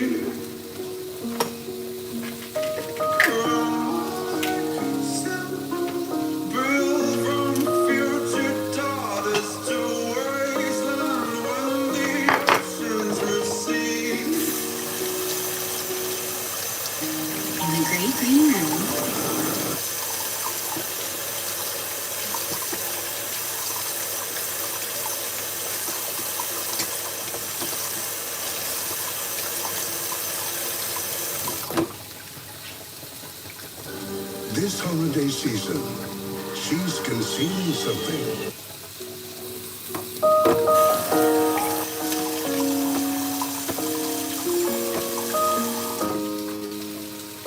I don't know what happened. I didn't touch it.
way the flavor profile was developed. First it was just carrot, and then I hit the second layer of flavor, and then the third one hit on my tongue, which is how it's supposed to be, really.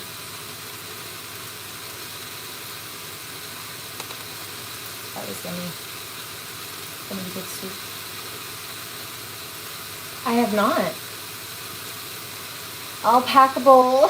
I'll pack a bowl. That's cute. What is cut? What's cut? What's on cut? Oh, I'm so sorry, babies.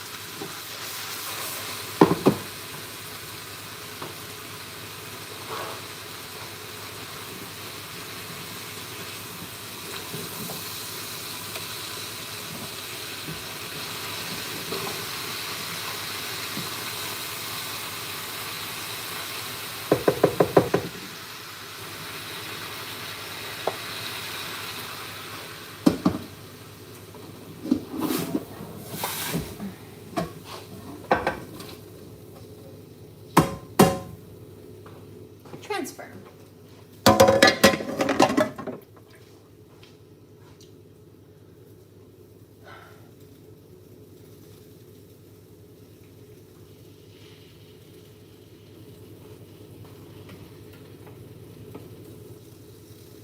Don't still need.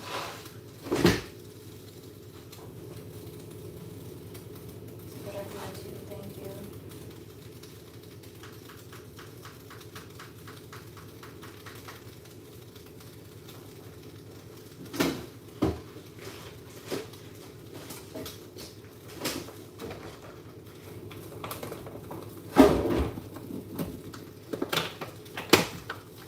I have one more ingredient to toss in here really quickly, and then I'm just gonna let this simmer for a bit.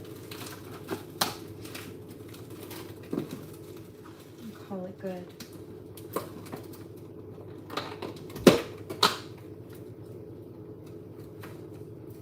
I think.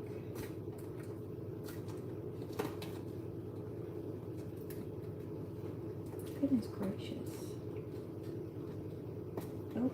Open sesame.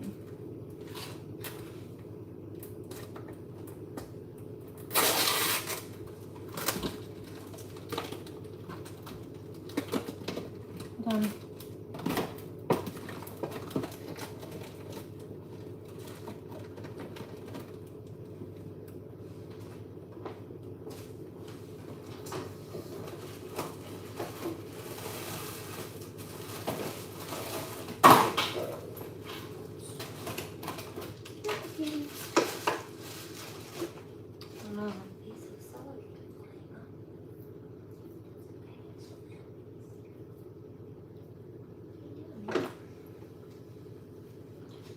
Kitty.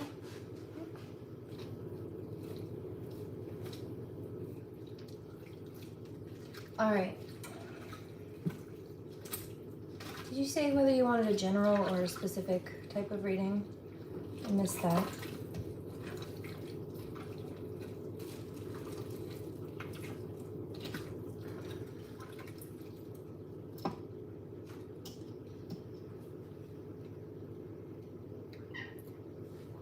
No, it needs more spice. Just a little bit. And some garlic.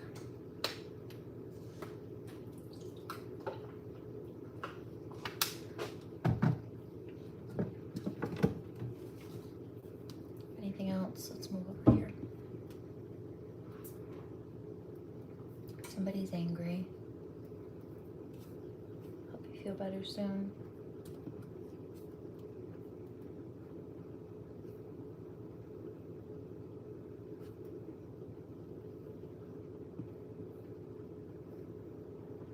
You know what? Hold on.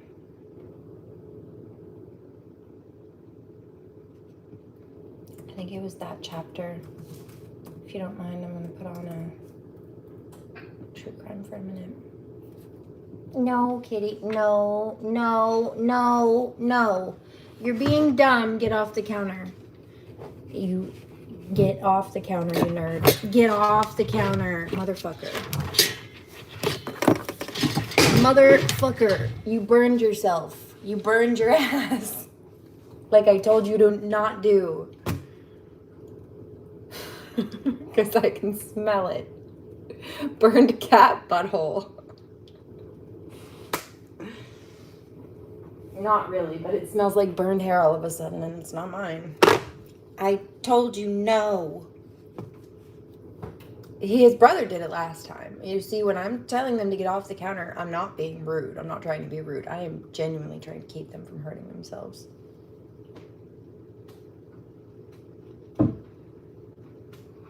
Because I've been picking up some trolls have an issue with it, but it's better than having his ass singed, huh?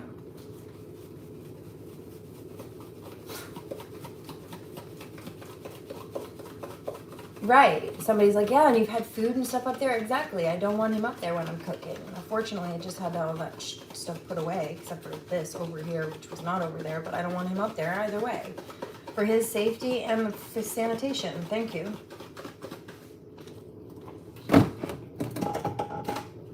That's all. There's one more thing, was there not? Oh, yeah. Where'd that go? Did I put that up? No, I put that in here. Alright. I'm almost done with my cooking now.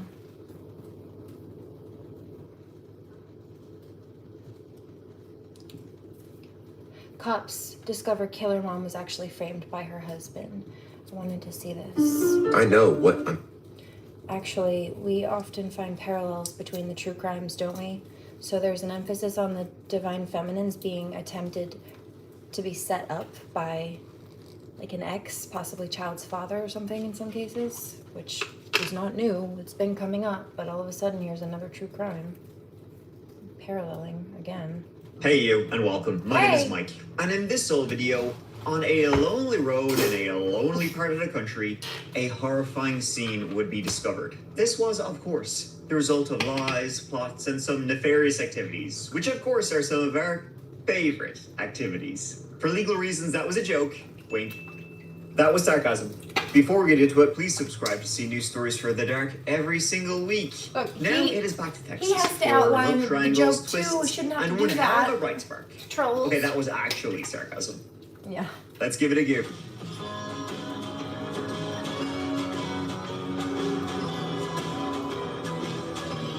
Better. Not quite there though. Now, folks, we talk about investigations like all the time. It's pretty much every case. But did you ever want to be a detective? Well, here's your chance. The case, yourself, and your own No, I'm history. not That's why particularly I a friend. partnered with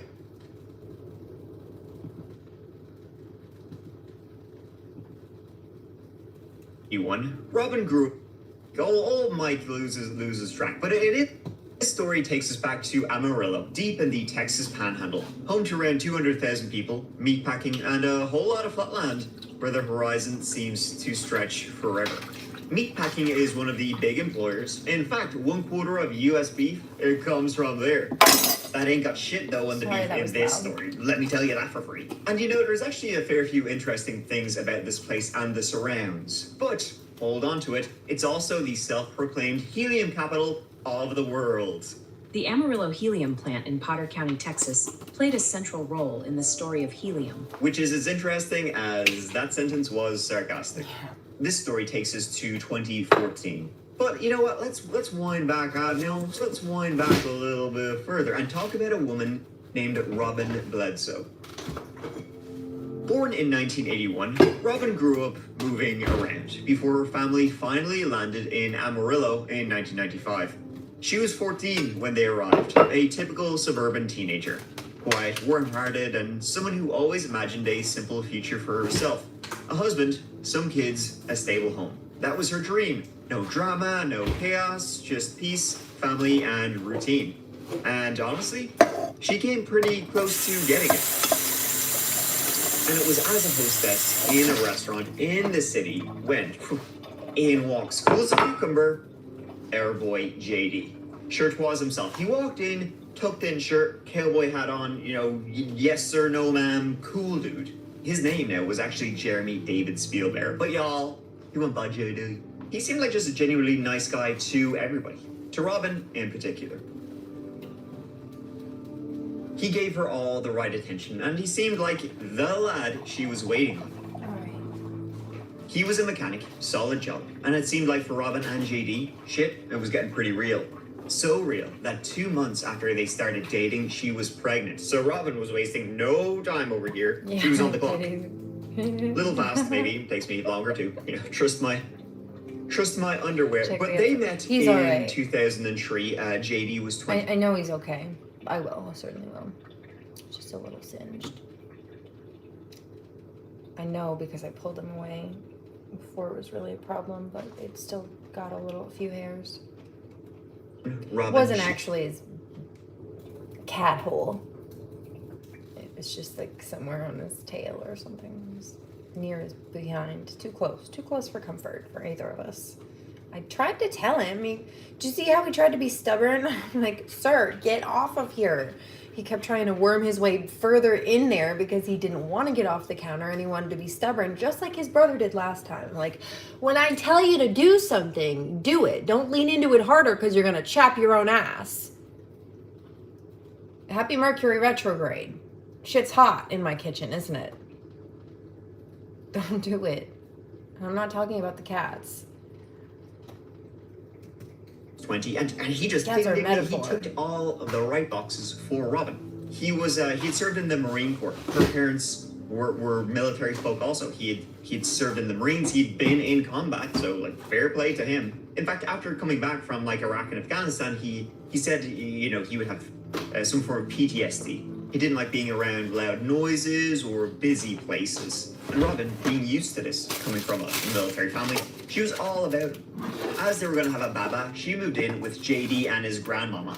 She had that babe, a girl, and Robin and JD got married. And then they did the darn deed again. Baby number 2 swiftly followed. And so they were like, what's next? They started attending a church together, a cowboy church, at JD's behest. I mean, what else are you gonna call it? Yeah. It is in Texas. Wouldn't every church be a cowboy church in Texas? And that was good for them. They, they got their faith on. They met new people, and meet new people they did. One of them was named Katie Phipps, a single mom of 2. JD had actually known her when they had been kids together growing up in Amarillo. They got on with her and with her family. Her family had been in the church for a while, so they welcomed in the Spielbauers, JD and Robin, with open arms, and they got super close. Super duper close. See, JD, he really liked attending, this cowboy, Christian church.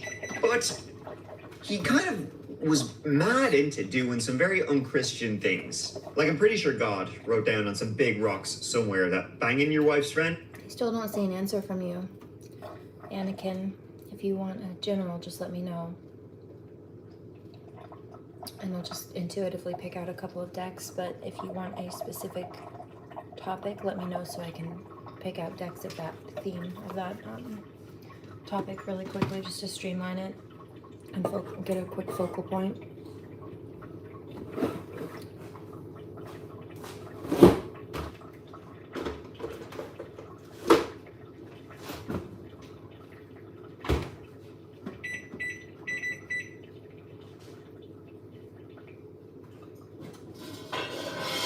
I just heard half algorithm, half deity in my ears again. Oh, that bread looks so pretty. Did nicely.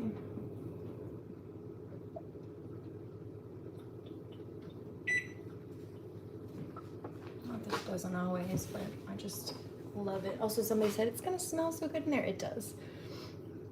You have a question.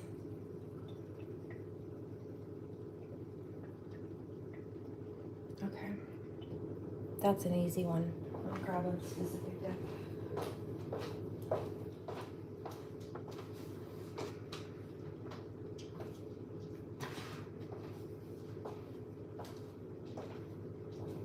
Okay.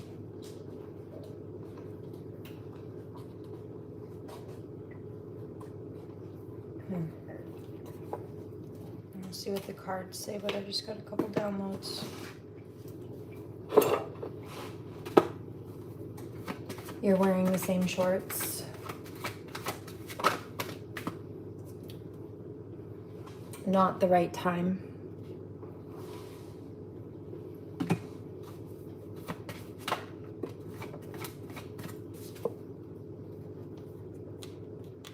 Be assertive.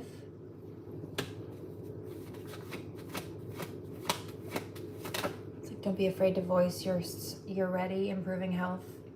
Don't be afraid to voice yourself or your opinion or your feelings. Take action, but it's not quite the right time. Get more information just came out. Yeah. Sounds like you're doing the right thing based on that was the first card that came out. I don't need others. But I did pick up another couple of downloads. So just okay. So that I was just wanted to make sure that this was a potential solid connection, because sometimes it's wait, it's not the right time, and sometimes it's wait, that's not a good situation for you. And I just wanted to make sure it wasn't a temporary pause, a 2-month break. Well, it says this, yes, this could be the person for you. This could be a solid connection. Abundance is here. It might have to do with money, like within the next few weeks. Abundance, yes, if you believe. So it's about having positive attitude about the situation and faith, perfect timing, and knowing that the right timing is aligning. Oh, absolutely we are. And then also let go just came out. So don't worry about it right now. Just focus on, kind of like the last reading that I did, just focus on loving yourself. Improving health also came out for you too. So it sounds like both of you are on that divine masculine kind of energy in the readings, because they did parallel a little bit there, and so that's not surprising. Is that good? Do you have something else? Training.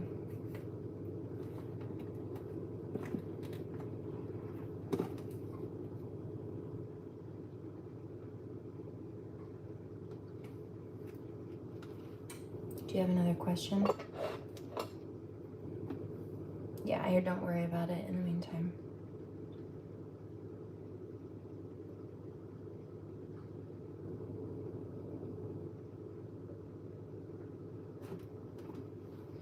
I hear the divine say, I'm going to help you, but you just have to stay aligned. Like, I'm going to help you, just stay aligned is what the divine message is. I need something.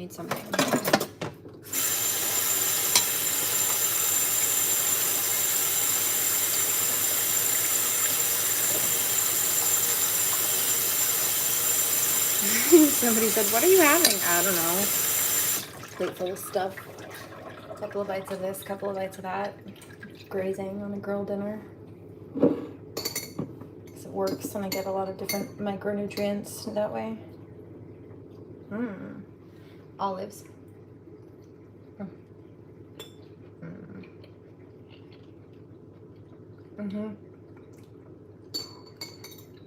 Happy Thanksgiving to those who celebrate.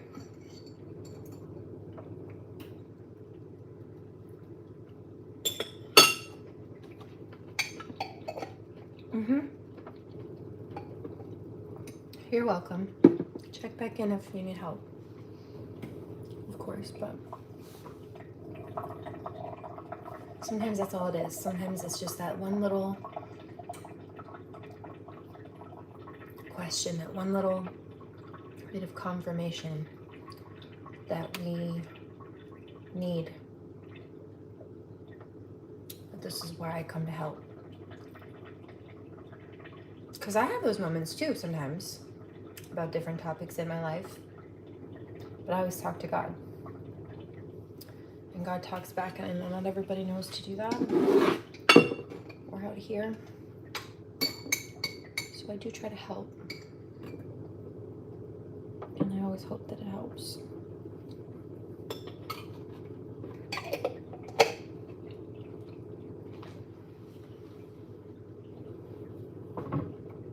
There's free will on both sides always, of course, but that's why we check in. Just to see where everybody's at. So we know how to place our own energy, but also know how to overstep other people's, including the self-respect and return that we need in order to give ourselves the same courtesy. You're good. It's 12:16 on the East Coast here, so technically we're about 15 minutes into Thanksgiving. It's just after midnight here. Known for. Eventually, JD left. Don't worry about it. Where that banging your wife's friend is like super close. What? And meet new people they did. One of them was named Katie Phipps. A single mom of two. JD had actually known her when they had been kids together growing up in Amarillo. They got on with her and with her family. Her family had been in the church for a while, so they welcomed in the Spielbauers, JD and Robin, with open arms, and they got super close. Super duper close. See, JD, he really liked attending, this cowboy, Christian church. Yeah. But he kind of was mad into doing some very unchristian things. Like, I'm pretty sure God wrote down where that This he cowboy really liked attending, church. this cowboy, Christian church. But he kind of was mad into doing some very unchristian things. Like, I'm pretty Tears coming out of my eyeballs. sure God wrote down on some big rocks somewhere that banging your wife's friend is like not chill. Shouldn't be doing it. But JD said, don't worry about it. He started having an affair with this Katie. And keeping it subtle, I mean, not something cowboys are exactly known for. Eventually, JD left Robin and their two little girls and moved in with Katie. Robin was devastated. Her entire dream, the husband, the home, the family, shattered. She had been betrayed not only by her partner, but also by somebody, she considered a friend. Somebody said, "What are you eating?" Ooh, that one was tart. Raw cranberries. And JD then later married. I mean, sure, what else is there to do? It was very hard for Robin, going through all of this, being now a single mom with two kids, her husband and one of her close friends run off together. And by the way, when I say run off together, JD and Katie, I'm talking they ran off all the way to like 3 or 4 houses down the road. They all lived on the same street, so they weren't exactly far. And Robin thought JD, ex-military, like her parents, solid fella, good ass dude. Turns out he was a wolf in sheep's clothing, or wolf in sheep's clothing ? More like shit with a bolo tie. Robin was betrayed by her. Somebody says, "Now what is that?" A half of a stuffed pepper. Well, it's a full stuffed pepper, but I'm gonna eat half of it right now. At the other side, she even started dating a new fella. But of course, that's exactly when things went wrong.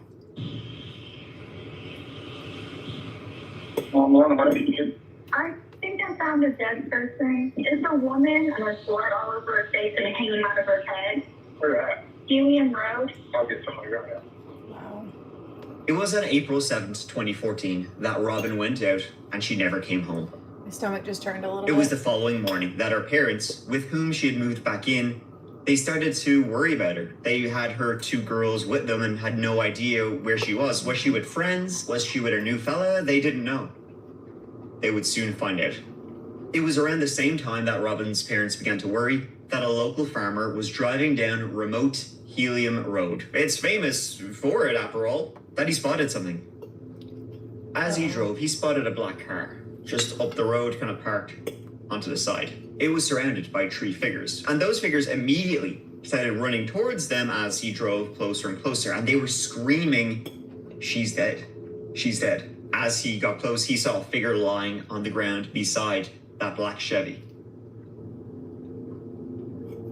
The 3 people there had just discovered her first, and the police soon arrived.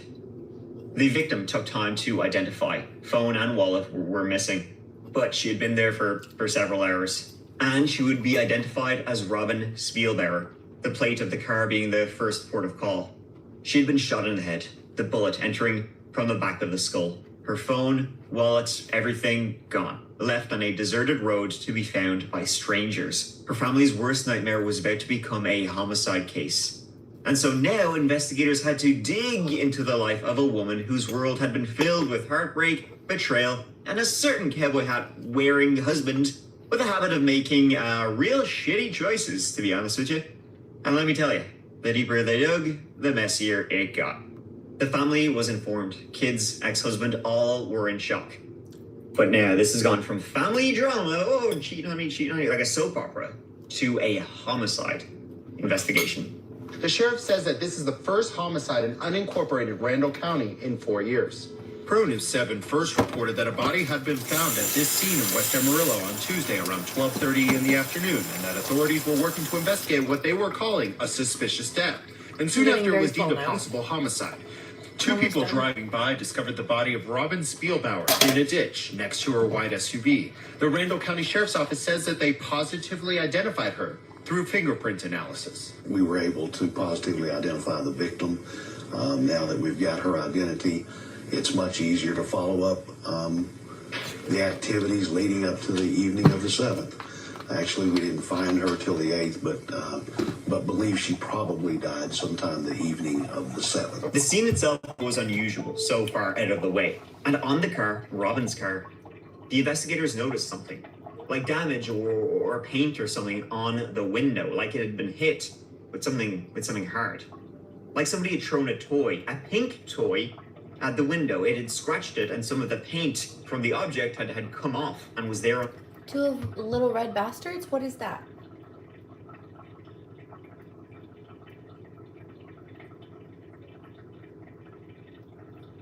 I don't know what you're talking about. Turkeys? Lobsters? Beer? Tomatoes. Tomatoes! You went to the store. That's so cute. With salt. You know what one of my favorite things is honestly, and I eat them all year round when I'm in that kick, is tomato sandwiches. I love them. My favorite way to do it is to do like, I toast the bread like you would a grilled cheese. I don't put cheese on it though. I just toast the bread like, yum. Was it good? Was it everything that you hoped it would be?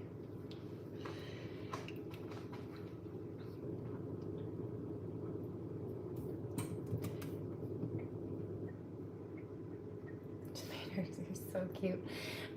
I like to do a bit of my favorite Tabasco sauce, which is the Chipotle Tabasco usually in it too, but just a little bit of mayo, salt, pepper, and that Tabasco kind of kicks it up a little bit on another level. Avocado Italian dressing in it with tomato and sprouts. Yum. That sounds delicious. Somebody says, just tomatoes? Well, you season the tomatoes, of course, but yeah. Then you take a bite of the sandwich and you've got the crunchy bread and it's got whatever seasonings on it from when you toasted it in the pan. And then you've got the juicy tomatoes and the mayo mix. I kind of make like an aioli mix, like garlic, salt, pepper, Tabasco, mix it in and then use it as a dressing or a spread.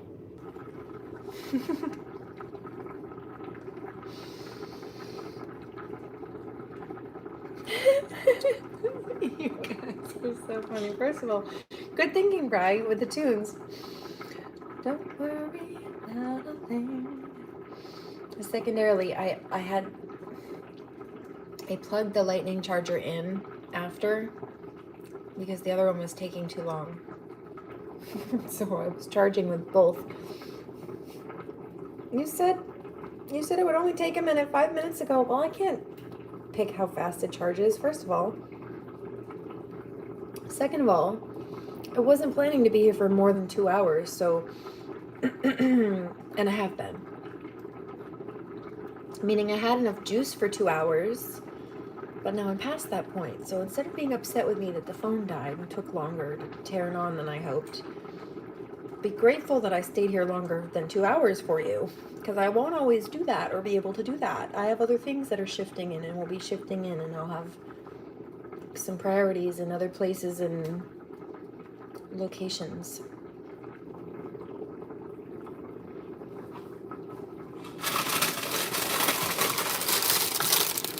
My bread came out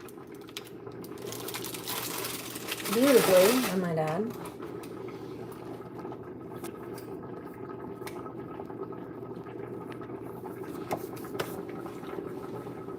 Hours of dancing. I need some sleep. I need a nap. I'm getting the hiccups.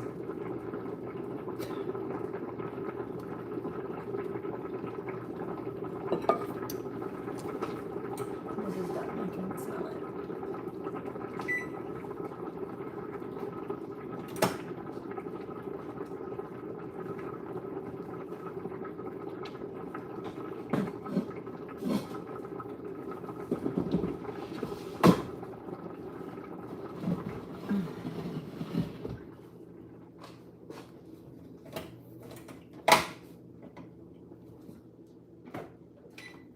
All done for tonight. Good God, that was a lot of cooking. I just realized how freaking much I've gotten done the last couple of days. I'm glad that you're finding peace. It's part of why I hold space. Sometimes it's just a vibe. Sometimes I notice that when I'm just kind of multitasking around the kitchen or something, my viewers will be doing the same around their house. Some people struggle with whatever it is, ADHD, trauma, something, and body doubling can be helpful.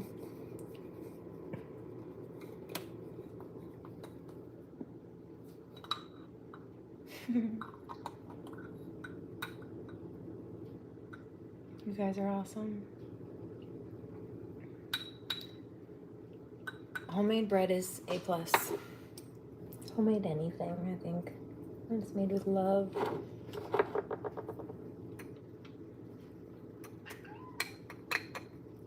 Alright, I need to mix some herbs into this water. I'll do a bit of Reiki before I go. Take one more pita chip for the road.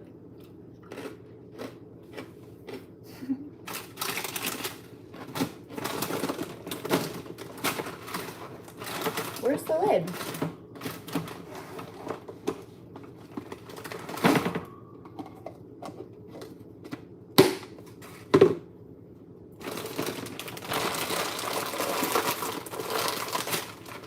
So one thing I didn't make though was the pita chips.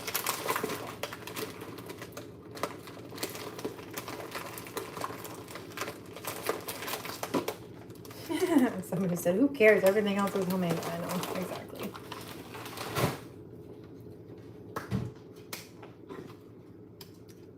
Homemade dip to put the pita chips in. Somebody said, what kind of dip? Spinach dip. Some extra iron. Somebody, I heard that. Says, that why you just eat like bites of different things? Yeah, I try to get all my little nutrients where I can.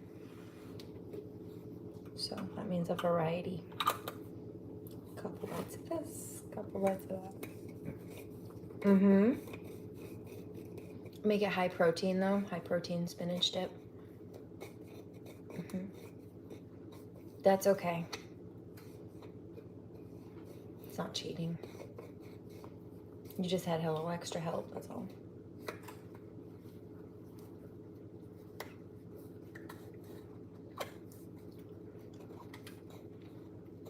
And you didn't buy it made off of a shelf.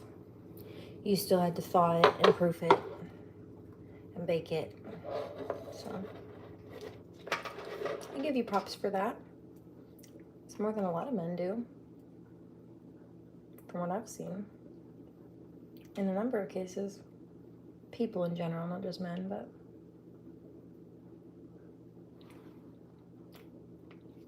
drug through the garden. Lobster cheese dip.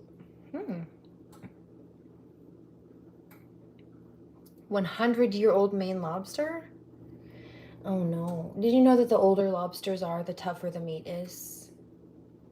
Also, if you have a 100-year-old lobster, you should leave it in the ocean, I think.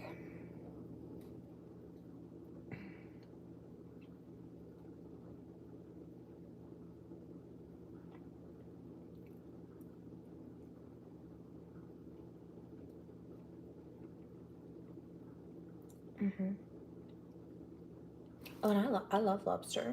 I told you, like, often, if I'm not eating vegan, vegetarian, it's pescatarian, mostly. So no shade, you know, on that. I'm like, but somebody says, of course you do. You just sit there and eat raw seaweed. Yeah, touche. So I expect you to also like shellfish. I don't think I'd like snails though. And I don't plan to try them ever. Escargot, not for me, not today. I like crab too. Oh, a shrimp is good too when it's it's all good when it's done right.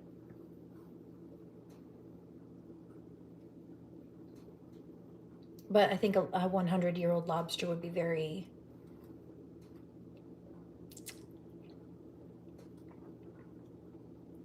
stringy and tough and like not good to eat. They get tough over time. You like snails? You like escargot? No, I'm not. No shade. It's a French delicacy.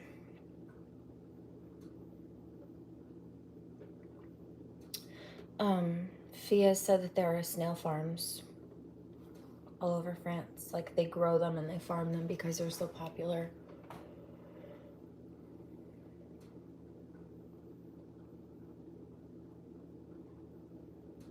We did that with salmon up here. Well, kind of. There are salmon farms, but a lot of them are released.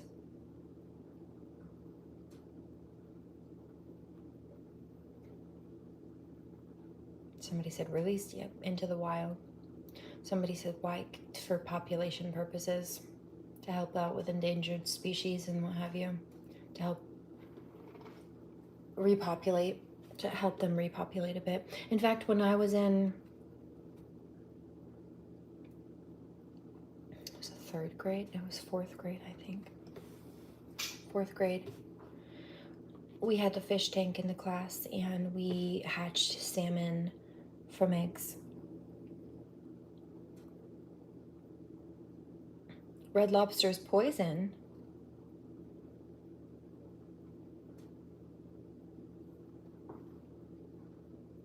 I've heard some not great things about that place also.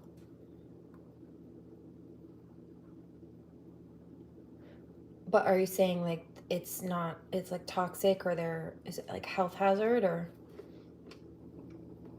Now I'm curious. Gotta be specific with the word poison. That could mean a few different types of things. Especially here. Octopus can be trained. Octopus are aliens, man. Sometimes I watch little octopus videos. There's this guy who has some of them and like rescues them. And they all have their own feisty little personalities. There's one that he has that if he goes too long without saying hello to her, she gets upset with him. Like she feels neglected. This octopus in the tank. And very smart, like alien smart. And she'll either give him the cold shoulder or she'll get kind of aggressively clingy. Like she won't want to let him go.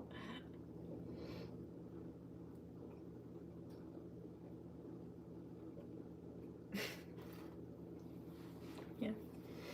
And they can change color and they can slip their whole bodies into these tiny little cracks or a jar that they find at the bottom of the ocean. They're fascinating creatures. In fact, there's what is that? I watched an octopus documentary a few years ago. I loved it. And you are a mermaid. Oh, absolutely. My daughter was born in a hot tub. She was born underwater.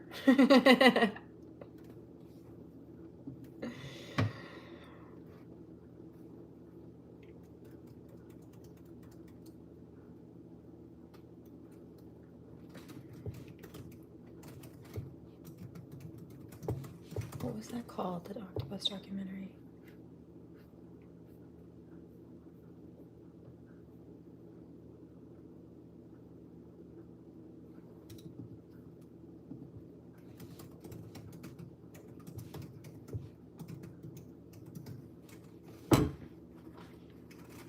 My Octopus Teacher, I think is the one. I don't know if it's still on Netflix, but it was.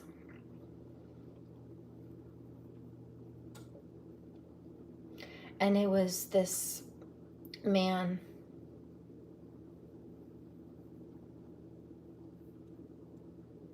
who spent a year going out into the ocean every day and creating a relationship, building a bond, a trust, a friendship with this octopus, this one particular octopus.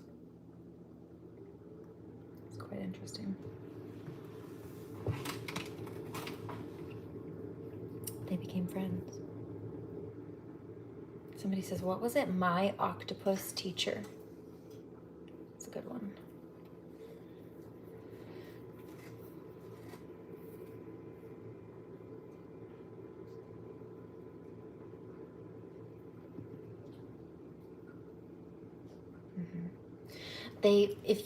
If you know how crows are smart too. If you have a jar full of water and there is something at the bottom of the jar that the crow wants, they will figure out how to displace the water until they reach it. Like, there were studies done on this, and there was something in this like tube full of water that the crow wanted, and there was a ping pong ball or something floating on the top. And the crow pretty quickly figured out that if it dropped pebbles into one of the tubes, it would raise the water level and float the ping pong or whatever it was that it wanted that was in the water up closer to the top, so it could actually reach it. It was too far down to reach it, so it realized that dropping pebbles in the, you know how when you step into a bathtub it fills up, like you don't actually need as much water in a bath as you think you will, because when you get into it your body displaces some of the water, and so if you have it too full it will overflow.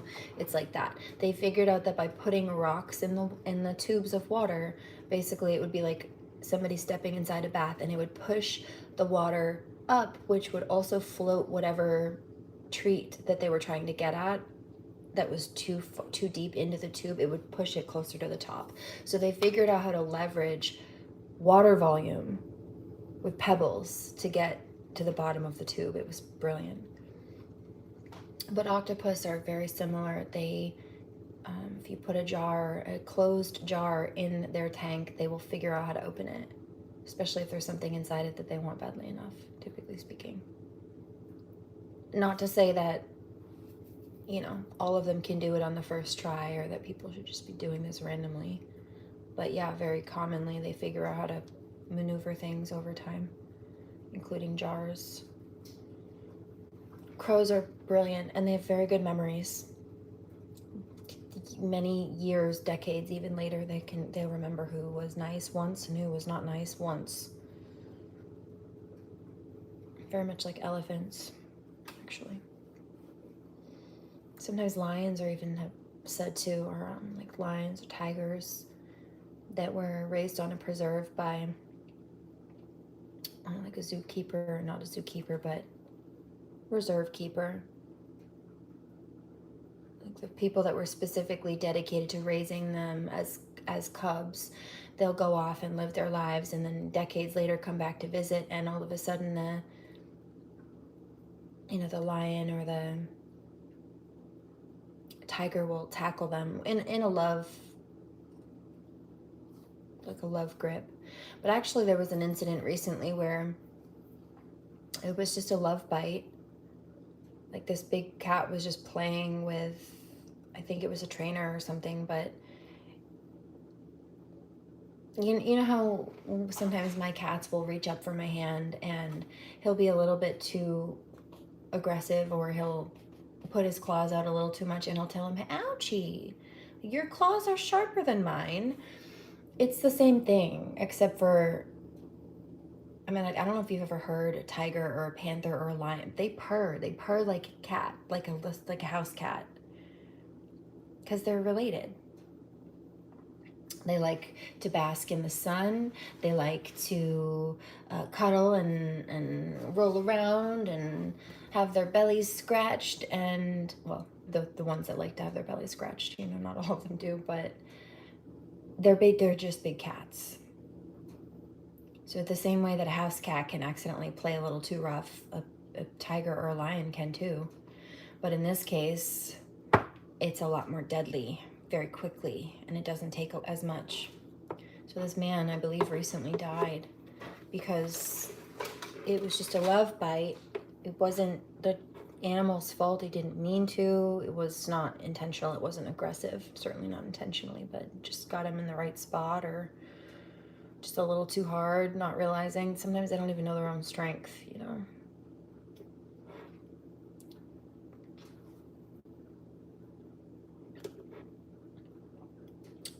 Pete.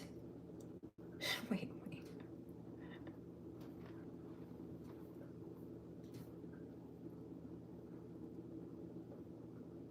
Giant octopus that ate ships was known as the Kraken. Ah.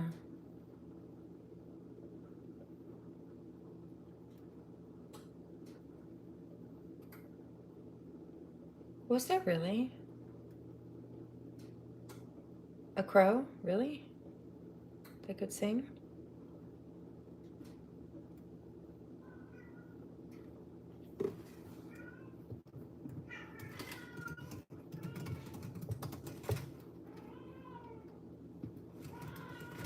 You hear the cat?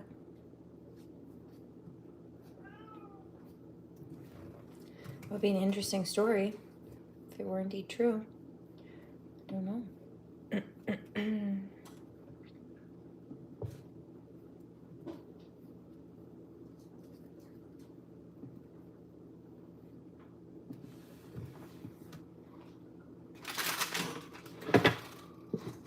Alright, let's do this herbology. Or paint or something on the window, like it had been hit with something hard. Like somebody had thrown a pink toy, at the window. It had scratched it, and some of the paint from the object had come off and was there on the window. Robin's boyfriend at the time, he was questioned immediately. That's standard. But he was quickly cleared. Verifiable alibi, no inconsistencies, nothing that made anyone's eyebrow. I'm going to head out in a few minutes, but I did want to give some Reiki to those who would like it before I go. So that's what we're doing really quickly, just so you are aware of the game plan. The same man who cheated on her, left her for her friend, and then still somehow kept finding his way back into her life. Investigators reached out to J.D. Spielbauer. And old J.D., he played it cool, calm, cooperative. He said he'd been home all night, drank some beers, passed out, didn't know a thing. It's stressful trying to figure out everything. It's everything all at once. He said he texted his wife, Katie, and uncle about a bad feeling he'd been having the night before. JD said, I was home, I didn't see her at all that night, but it was like he had a premonition about his ex-wife, that something horrible was going to happen to her. Maybe 9, 40-ish, 9:50. I started sending text messages and calling. I sent one to my wife. She said, we're good. Everything's okay. I said, okay. She said, I don't know. I just have an uneasy feeling. Just seeing if everybody's cool. Because online, people off talk for a little bit.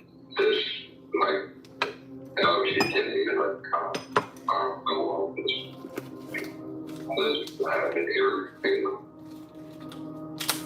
I just can't put a finger on it. He even texted Robin that very night asking, hey, are you okay? You know, is everything hunky-dory? Robin never got back to him. I didn't get a text or anything from her. I was like, okay. Tried to call her. Got a voicemail. Like, all right. She's busy sleeping. Like, no big deal. However, he said he didn't. Somebody asked what that was. That was a sleep gummy. It's just the last one of The house, and he didn't see Robin that night. Did you have any plans to meet Robin money? It's an edible. Age Black Friday. Sweet dreams, Leona. Yeah, I'm getting ready for bed in a minute too. This is that chapter.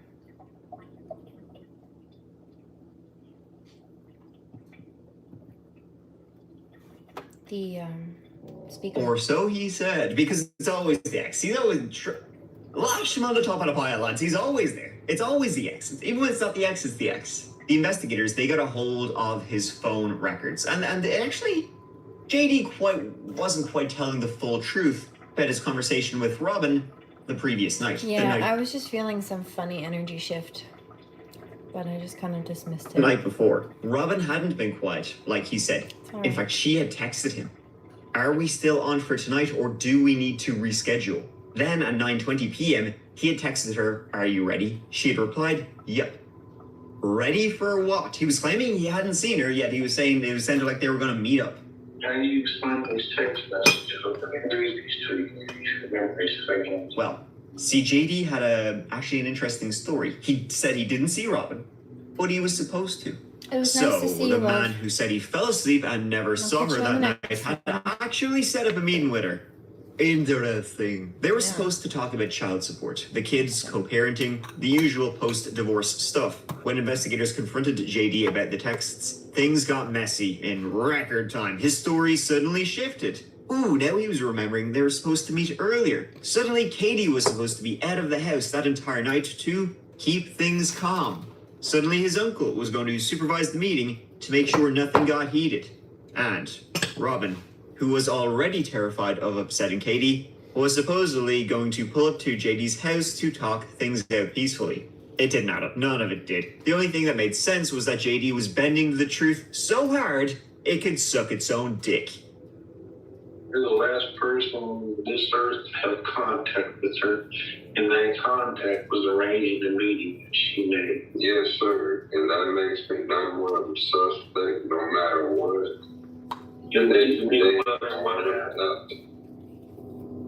me wondering too, sir. Now, having said that, JD was said to be at home by Katie, his wife, and by his uncle, who had actually been around there. At 10 p.m., they both said that JD was home, which is around the time, like not long after he'd been texting the murder victim. So what was going on? Had he quickly snuck out, killed her, and then gone home, been home by like 10 p.m., when his wife, Katie, who had been out, she arrived home around 10. Why have you been picking on people today, Less Sugar? I noticed you're having great fun today at doing that. More so than I notice usually, I guess. Or maybe it's just because I don't really think that anybody else is doing that right now. But yeah, I smell a troll. She was saying that she was picking up on another troll energy in the comments, and I am too, but that's the thing, is you just sat there and started trying to troll her in response to her saying, ooh, I'm intuitively picking up, I'm smelling a troll. So what's going on today? Because it's been inappropriately timed when I've noticed it today, and nobody else is in that mode, typically speaking, and it's also kind of mean-spirited.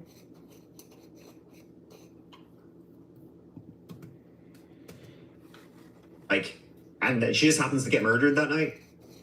It sounded weird. We all in fact, it strangely sounded like he was trying to cover up for somebody else. You and I both know there's something going on here. Why? You protecting yourself or protecting somebody else? No, protecting anybody. No. Did you kill Robin? No, sir. Someone like his wife, Katie, who had to be kept away from the house that night because if she saw Robin, she would just blow a gasket. She would get mad pissed about her being there. Huh? But I hear you say, oh, Mike.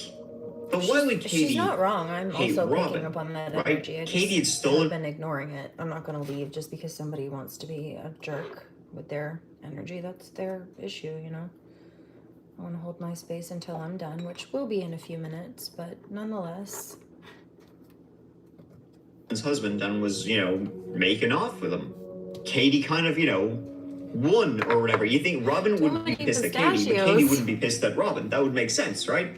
Dollars and cents, let me tell you. Well, as it turns out, there's more to the stories than Ava's been telling you, because JD over here, more like J.O., because he had been married to Robin, cheated on Robin with Katie. Well, this Go time it Katie, came look like divorced brother. Robin, married Katie. But your brother right in the booty. Then started cheating on Katie with his ex-wife. Yes. That's a He lie. was married to Robin and was having an affair with Katie, and then when he Ow. was married to Katie, he was having an affair. You're so I don't know. sweet. Make up your damn mind.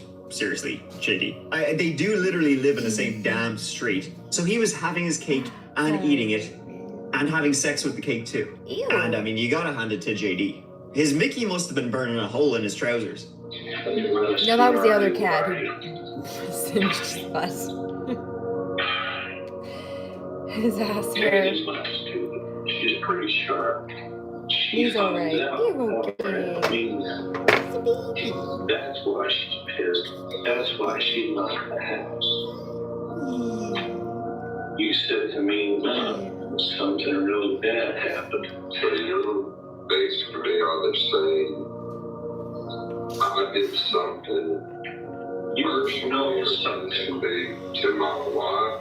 You are unknown. Quick-witted is fine, but don't be mean. My very soul. Especially to the mods. Don't try to bully a moderator. You think that'll end well for you? I don't care who you are. To the benefit of every doubt I can possibly give you. And then you have some real deep freaking suspicions that you don't want to discuss with me. Sir, I do have a lot of suspicions. I do, but We have got to the point. What do you mean? Nobody's threatening to end this. I planned to be here for 120 minutes. We are now on 174 minutes. I gave you extra time. I'm lashing out and I'm going to be mean to your mods because you're making threats about getting offline because of all of the stream threats. No, my battery died and I came back to hold space. I don't need ate too many pistachios, you're getting ready to get off live. Like, none of those are good excuses to be mean, especially to my moderators. Thank you. Good night. Maybe you need a nap. And he wasn't subtle. He never had been. So Katie soon learned about it. I mean, heads need to be examined. They'd even had physical fights over him. One was particularly violent only 5 months earlier. Katie had been pissed enough to give Robin... I can understand. I'm so sorry that your belly hurts. Pistachios are great, but I think my stomach would hurt if I ate too many. And I definitely think a full family size bag would make me puke. So I hope you feel better soon.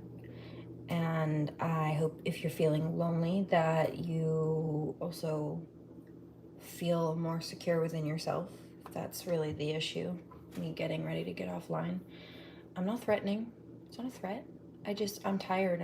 It's 1 o'clock in the morning here. It's 1:07, and so I'm pretty ready for bed. And honestly, the boys are ready for me to go snuggle too. So no, I'm not dancing today.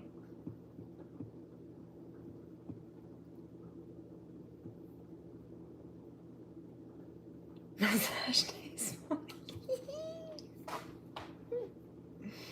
Everybody needs to be able to relax. Thanks, Joshua. A knuckle sandwich. Knuckle Saying, sandwich? stay away from my man. Which is literally like pot, kettle, No, you don't see the irony in this? I mean, I'm when gonna the give police you a showed up, they noogie. started questioning JD and Katie about, what was your relationship? What were you exactly talking about last night? Police noticed that Katie sort of like ordered JD around, like, get in the house. And JD would be like, okay. Katie was an interesting character, that's for sure. So Robin was supposed to go over to JD's house. Boo. You don't want to fight me. You don't. Because I'm wearing leggings and you will lose. I don't wear tight pants. You will lose. Child support. Katie had to be kept away, and she was at her friends, till like about 9:50, 10 p.m. But Robin never shows. So what exactly was Katie doing that night? Like with JD, they searched Katie's phones, and they found, approximately 300 text messages she had sent to JD over the past 2 weeks, all about Robin, all giving him socks, pissed, off, crazy, wicked, insane, to stay away from Robin, that she's going to kill Robin. Legit, the night Robin was murdered, she texted JD, "My dreams of a happy family are gone. I will not make you carry." To be clear, I didn't make that up. I can't take credit for that. It's funny, but the actual meme is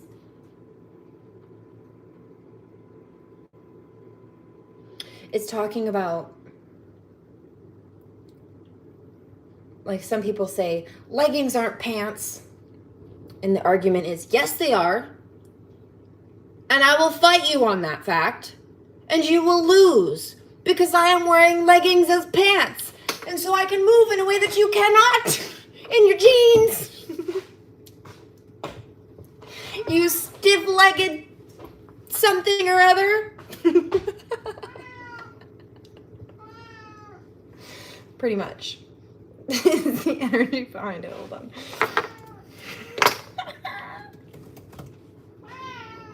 He wants me to go to bed.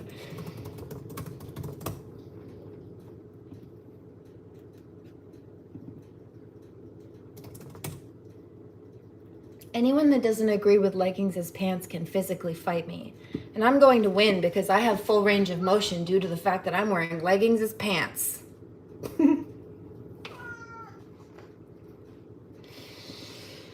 So there's that.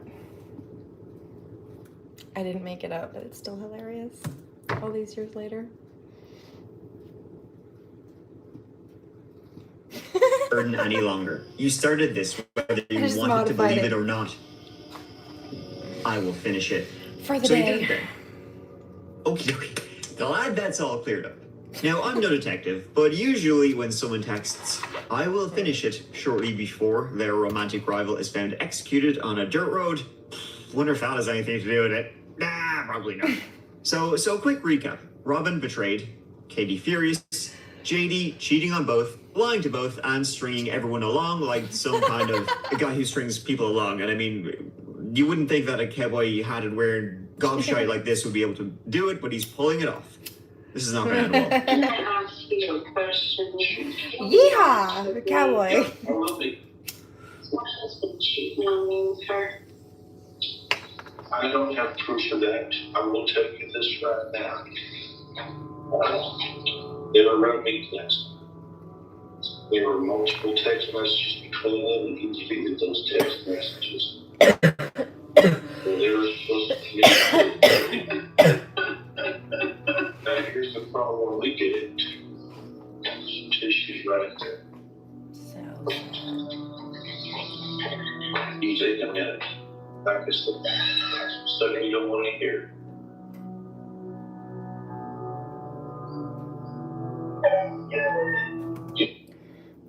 So this girl was framed by her husband. He murdered somebody. And the yeehaw cowboy murdered somebody, and then he tried to frame his wife. So this is a cop talking to her and filling her in on the facts that they figured out, because they figured out it was a setup. So she's just now realizing, one, that her husband is a murderer. That's why she's upset, obviously, for valid reason. And two, that he tried to set her up. Have suspicions.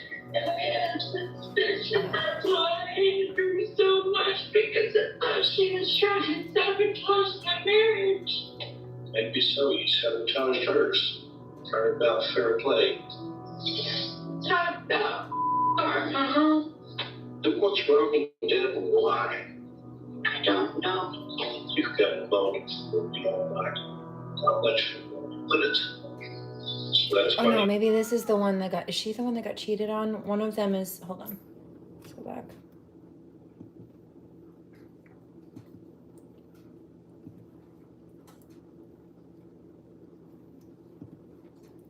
There's cat hair in my mouth. They did it then. Okay. Glad that's all cleared up. Now, I'm no detective, but usually when someone texts, I will finish it shortly before their romantic rival is found executed on a dirt road. Wonder Okay. has anything to do with it? Nah, probably. Okay. So that's what it is. There were two women and a dude. It's like jealous female rivalry is what he's talking about. So quick recap. Robin betrayed, Katie furious, JD cheating on both, lying to both, and stringing everyone along like some kind of a guy who strings. So he was telling both of them that they were the only one, they were special. He chose them over anybody else, over the other, but really he was telling them both the same thing. He was playing both of them. And he was lying to both of them. And he was feeding them the exact same narrative. Along, and I mean, you wouldn't think that a cowboy hatted wearing gobshite like this would be able to do it, but he's pulling it off. This is not going to end well. Can I ask you a question? Can you be honest And with like a me? peen. Yeah, I will be. Is my husband cheating on me with her? I don't have proof of that. I do hope you feel better tomorrow. And I hope you have good dreams tonight, less sugar. There were multiple text messages between them, and he deleted those text messages. Well, they were supposed to get tired. Okay. So she's realizing that she was cheated on, I think is why she's upset, actually. Talk about karma. Okay. So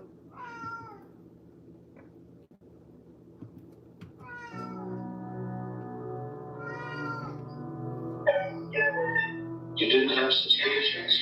That's why I hated her so much. I had suspicions, that's why I hated her so much, she says. So there was another woman.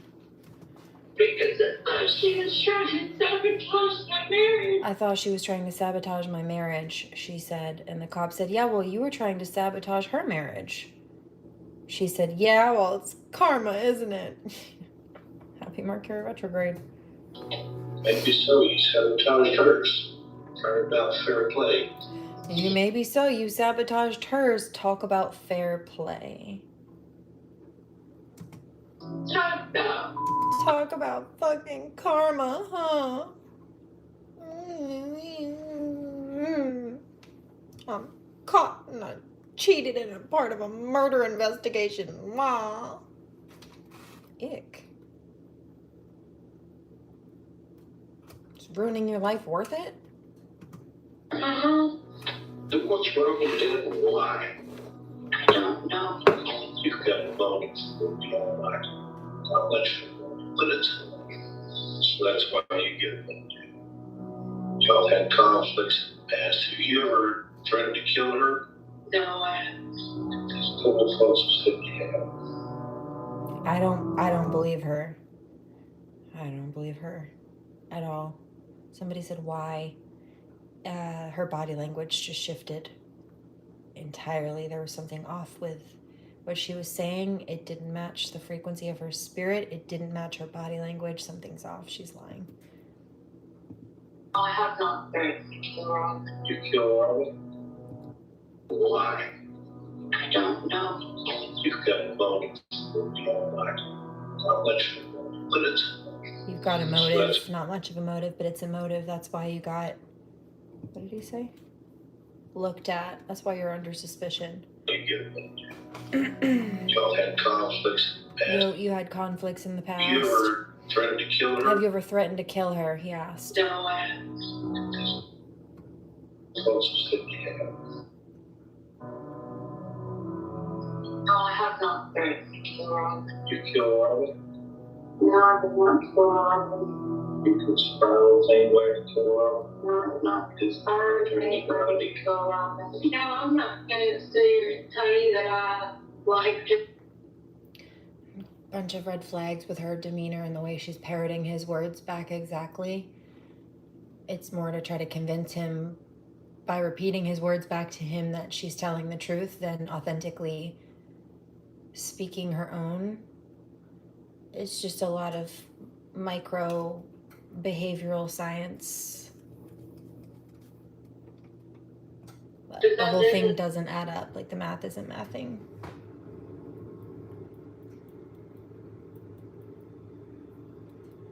I've studied micro expressions for a long time.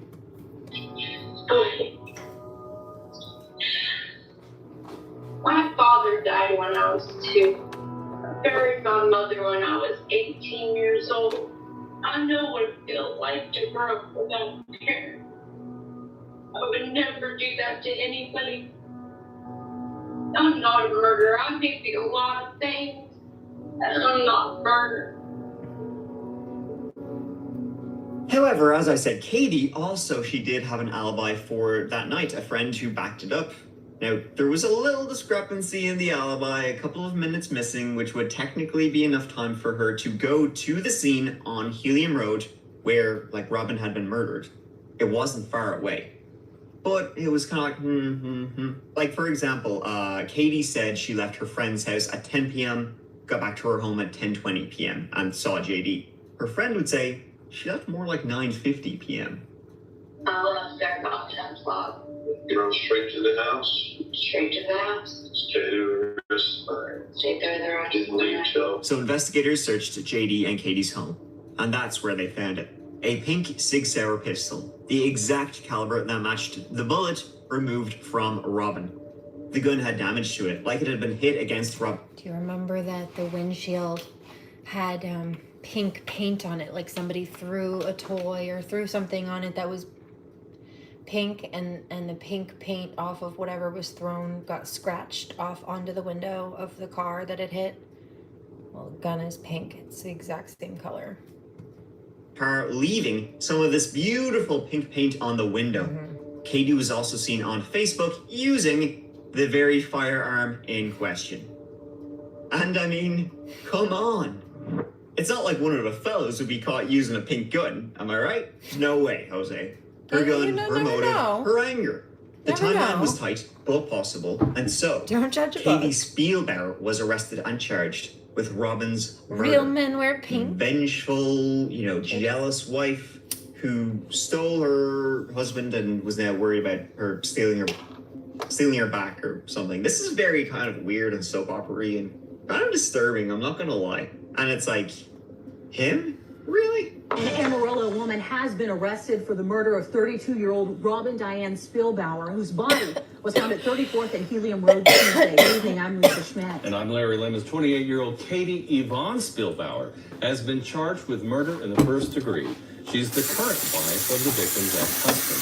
She's been booked into the Randall County Jail. The evidence in this case, evidence left at the scene, as well as evidence found in search of Katie's house, is what is not to go to this. I did not do this. So you have nothing to do. That's not true. I don't know. So you say you did it. I don't know. I'm starting to think maybe JD did it. I know you know. You're not here by accident. Stop yanking my chain. Stop wasting my time. Tell me the truth or let's go. I did not kill Robin. Did it? Don't give me this. Do not know. Somebody says, does it ever turn out bad? No. I always just eyeball it. So. Okay, listen to me. At this point, They are right now, badgering. everything points at you. No, sir. I didn't do it. It can't point at me. Every time I opened that spreadsheet, my soul left my body. I had that too, but I switched to pipe dream. This I was just processing the case. There's something off about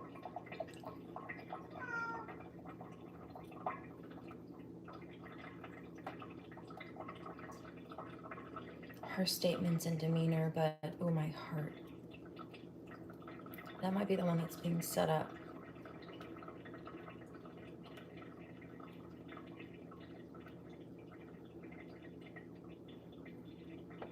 The energy doesn't match in a few cases. I'm gonna see what plays out.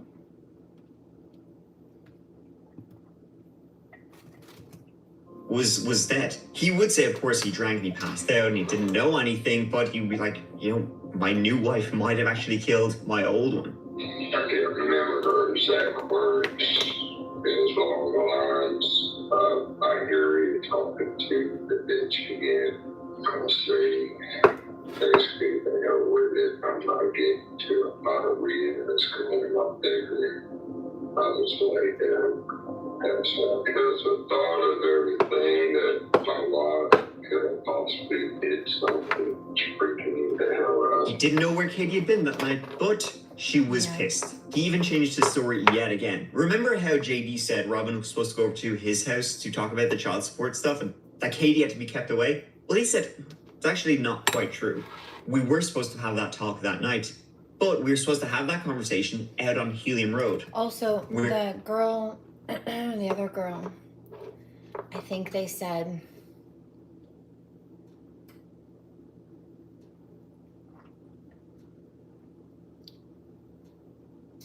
she said she left at 10 p.m., but the friend said she left at like 9:50. It's 10 minutes. I might round up to 10 o'clock too, to give her some grace on that one. Just because that one was a little funny by itself. It's like, if I got the timing right, if I heard correctly, that was only 10 minutes, which doesn't mean anything, especially if it's a short drive or a short distance. That is enough to make a difference or commit a crime or try to cut. That's plenty of time in some cases, but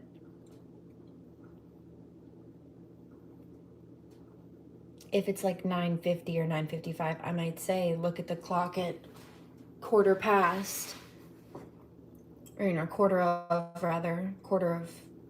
10, so 11:45, and be like, oh yeah, it's about 10. Oh, I left at 10. Maybe. Especially if it was 50 instead of 15. It's called rounding up. Robin was found dead, and he said he didn't actually go out there himself. Oh, and typically you round up if it's a number over 5. So like anything under 5, like 54, 53, 52, you round down to 50. But if it's like 55, 56, if you're going to round up, you'd round up to 60. But it's at that 5 marker where you round up. If it's under 5, you keep it rounded down. So just some math. Like, that's not enough to incriminate her by itself. Ended up getting drunk and passing out. Did Katie take her little Barbie gun, take his phone on his truck, and go out there, seeing on his phone where they're supposed to meet, and going out there in a jealous rage? So at 9:23, how the hell is your phone at I-40 in Bell Westbound headed towards the crime scene? Somebody took it there. He talks so slowly. Only other person was So slowly, I don't understand.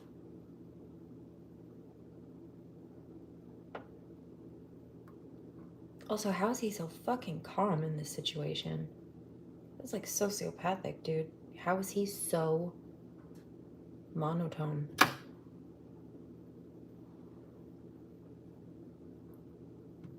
the house, which was that old BK. Okay, why would she take your phone? Right, and she promised all the text message on it. But she'd taken the phone after that in your truck. That's a good boss feeling. JD, meanwhile, he mourned publicly. He cried about his ex-wife's death. He posted Bible verses. He reminded everybody, ooh, guys, life is so fragile. You know, each day is a blessing. But behind the scenes, he was telling investigators he had passed out drunk and knew nothing. And you know what? Oh, shit, Katie might have actually done it. However, something more was happening, the police were sure. JD must have known what Katie would do. Plenty of flags on the play with how pissed she was. JD was likely there too. Now, he denied and denied the cops' theories. Before, days later, saying, actually, yes, he was on Helium Road talking with Robin when Katie showed up. A few moments later, tapping to relax, something harder than this, and opening the door, and I see Katie there. Which took me by surprise. They ran back at each other. I'm trying to stop the big bear. I just put my down. This isn't one of those fights we're talking about girls. She said something along the lines of, yeah, I don't get it. I'll turn to Katie, I'll tell her he's getting in the car and he's going home. Please forgive me for it. Peanut butter and jelly cups. This meeting, anybody, I was hoping that this wasn't true. Seriously. Sweet dreams. I still love Katie with everything I got. But he did not see Katie murder Robin. He was there talking to Robin. Katie shows up. He says, all right, I'm out. He leaves, leaving Katie and Robin alone. That's why he texted Robin in the middle of the night saying, are you okay? Because he had a bad feeling. I wonder why he had a bad feeling. His jealous, insane wife is out there with his also crazy ex. So it was pretty open and shut. Katie did it. I mean, she denied doing it, of course, but I mean, you know, give me a second. But I mean, you know, I mean, she even failed 2 polygraphs, so. Did you kill Robin? No, I didn't kill Robin. She was saying Polygraphs are not entirely accurate. Often not accurate.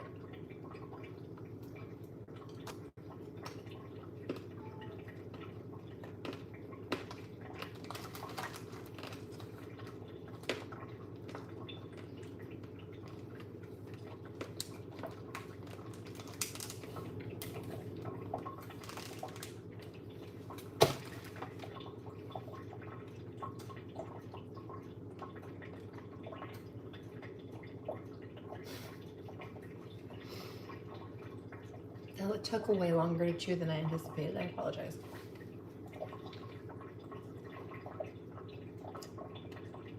No, I don't. Thanks for waiting.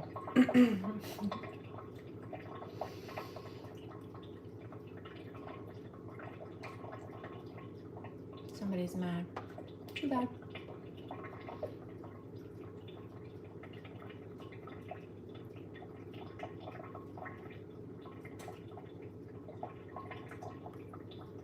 Getting a download about the police academy not screening for narcissism, which I posted about this morning. Hold on. You know, I mean, she even failed 2 polygraphs, so. Did you kill? It's why they're not admissible in court, polygraph lie detector tests, because they're not deemed accurate enough. Also, I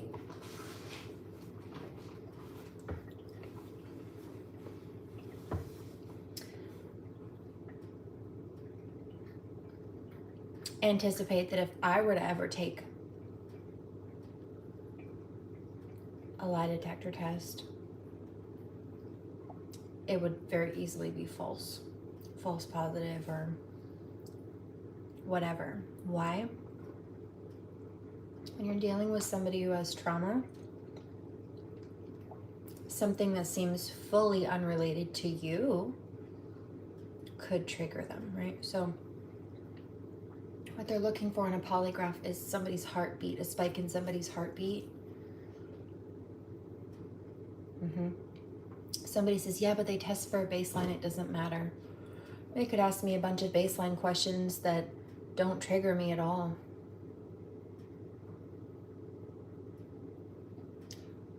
But then what if in the midst of the questioning, they mention something, even just briefly in passing, that gives me a flashback about something else, which makes my heart spike, right? That machine's going to pick up the heart spike, but it's not going to be able to tell the difference between me getting a flashback about something entirely different at that moment that's making my heart race all of a sudden, and a spike from that particular question causing anxiety in someone as they're trying to lie about it. It's not the same. It would register on the heart rate machine the same, but you wouldn't be able to tell that or regulate that without me telling you, oh, I'm triggered, and oh, I just got a flashback about something else. If I didn't say anything like that, they just assume that it was in relation to that question, the heartbeat correlation. But again, that is not accurate, and that is why they're not, you can't use them in a court of law. They're not legal. It's basically for entertainment. No, I didn't kill Robin. She was saying JD did it, not her. She would retest for that same question. Yeah, but I don't always get triggered. It's different. Like this week, my medical team is off. It's the holidays. I haven't had proper medical care this week. To my fault, no fault of my own. But if you were to try to hurt me when I was in a spot where I needed more healing and didn't have access to it, yeah, I might be more liable to be more sensitive in a way that I wasn't. It would just be so inconsistent. That's my point. And you can't have that in a polygraph when you're trying to use it for discernible. It's just defeats the point. So. Patsy. I mean, she would say that. Katie Spielberg's trial began in 2016. Or, I mean, it would have, had it not been for a change in circumstance, which is some new evidence that came out. See, Katie's phone, it told a story. It told of where she had been at her friend's house and then home. There was some minutes missing, but Katie also at the same time always said her son Diego had been with her the entire time. And so, although Katie's phone was missing some minutes, his phone wasn't missing anything. It showed the entire journey. Like,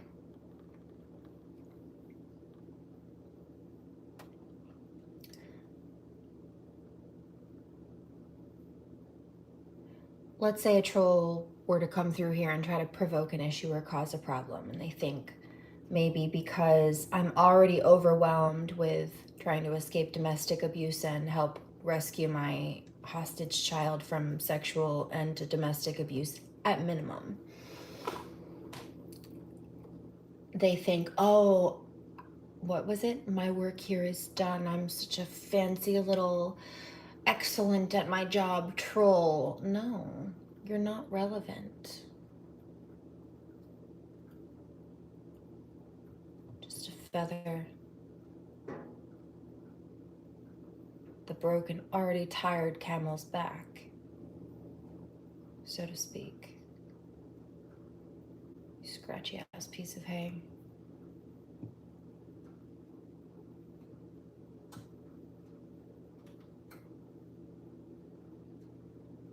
Sad eyes, you worn the burden, the weight on your shoulders, babe, the weight of the world on your shoulders, babe. James Arthur. So they're not special, they're not powerful, they're not actually doing what they think that they're doing.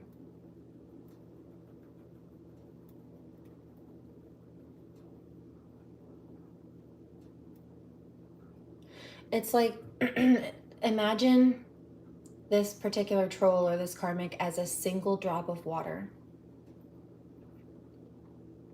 And then you have a cup that's already almost full to the top. It's full except for like one drop of water's worth of volume. It's missing out of it. And then the one drop of water, the little troll comes by and plops in the top of the almost full cup of water. And it's just enough to make it spill over. The troll thinks, oh, I'm so powerful. No, you're not. At that point, they are, my work here is done. You are riding on the work of other people.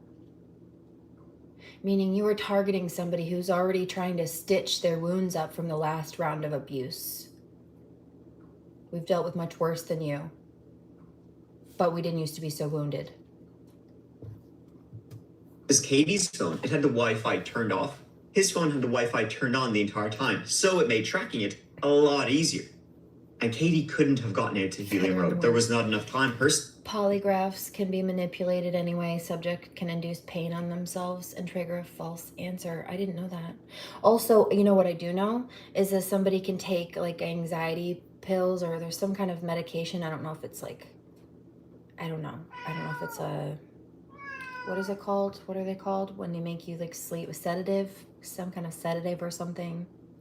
And it will give a false positive because they're chemically trying to force themselves to stay calm. And that's cheating too. Same thing with the trying to invoke pain to produce a false result. It's kind of the same in reverse. Like one, they're trying to hurt themselves to get a specific result, and the other one, they're trying to keep themselves calm. But yeah, so I don't really trust those at all. And neither does the courtroom for that reason. He was telling the truth the entire time. She'd gone to her friends, straight home, never out there. They thought tracking down Katie's like exact cell service and her sons, who she claimed had been with, would be the smoking gun. Turned out to be the complete opposite. It actually cleared Katie from suspicion. She couldn't have been out there murdering Robin. Robin's body, it had been dragged a bit. The dirt marks, the drag marks, the bruising pattern were consistent with someone significantly physically stronger than Katie. Not impossible, just improbable.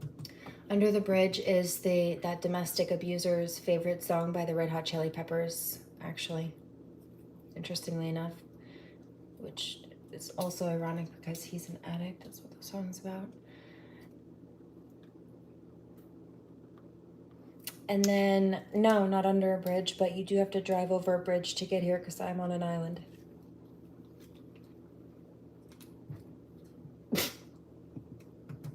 And then there was the timing, the call logs, the locations, these statements from neighbors. None of them Sweet dreams. fit I'm off neatly. in a few minutes too. Katie's account wasn't perfectly Almost 2 o'clock in alibied, the but morning neither now. did she line up cleanly with the window of time in which the murder happened. Yes, they found Katie's pink handgun. Yes, it matched a bullet. Yes, the paint transfer was pretty compelling. But the gun was found in the house she shared with her husband JD, a house where anything, Sweet and I mean dreams, anything, Guardian. could be touched, moved, borrowed, planted, shat on, who knows. On the surface, JD walked around Amarillo like a man You see coated that in smoke ring? Teflon. Nothing stuck to him, but maybe some gun paint would.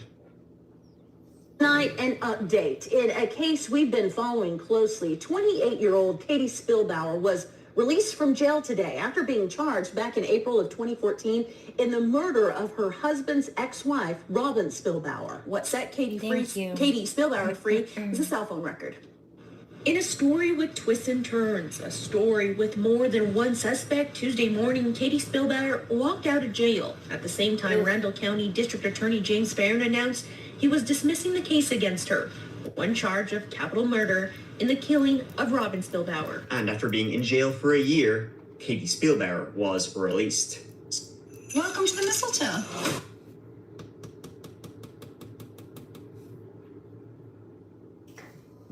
Well, that means she was taken away from her kids for that whole Then, time. Who had done it? A guy who cheated on 2 of his wives with a future in a previous one? The guy who pointed his fingy at the wife? The guy who also, you'll like this, the guy who also lied about something else. Being a Marine.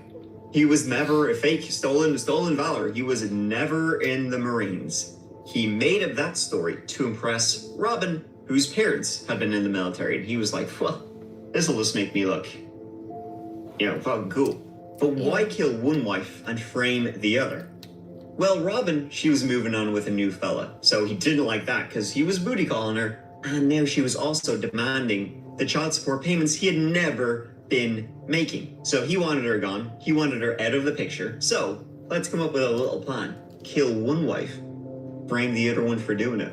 Because he thought, well, she's been kind of ordering him around the whole time and she's kind of being a bit of a bitch. Okay. So 2 ball and chains gone with 1 bang bang. With 1 and he's stone. scot free. 2 birds and or 1 JD stone, he free. thought. And then he could just go around to being a fake Marine or cowboy or whatever the shit it is he likes to do. He had nabbed his wife's gun that, she'd been seeing the pictures using, and after all, what a guy use a gun like this. Come on now.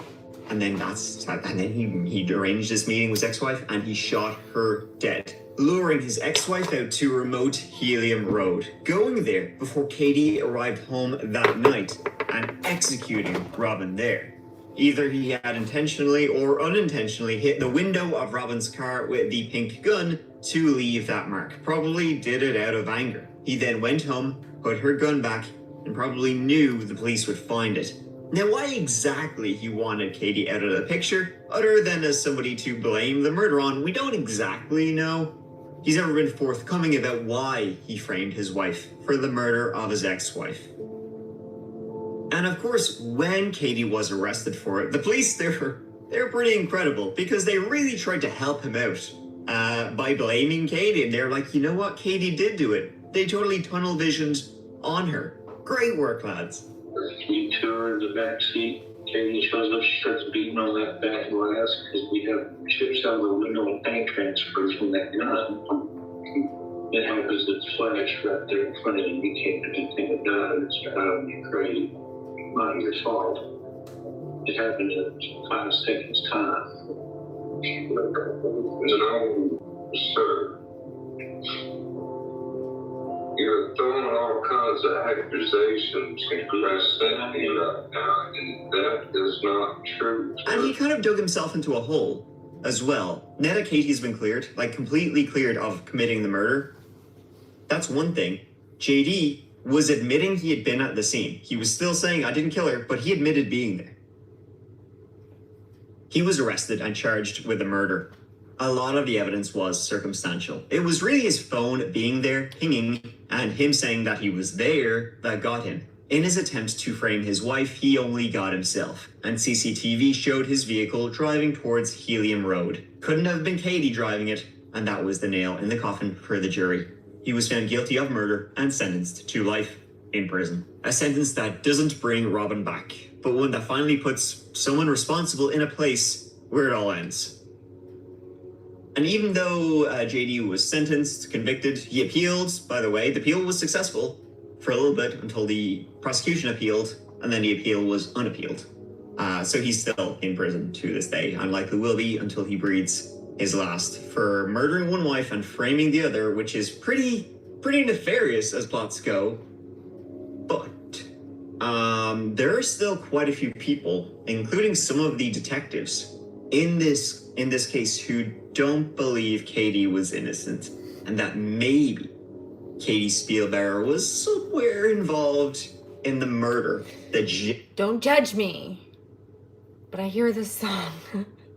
It's for the collective, the vibe tribe, man.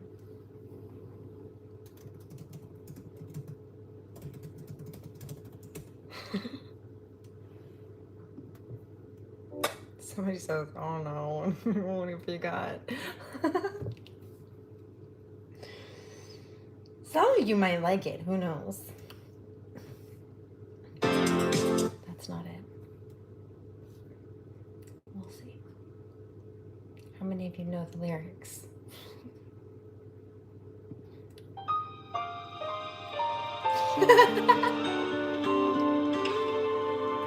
There's a time when we all choose to either quit or follow through. To just lose faith, trust your heart to somehow lead you through the dark. We're not the only one who's dreaming, who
heard earlier today.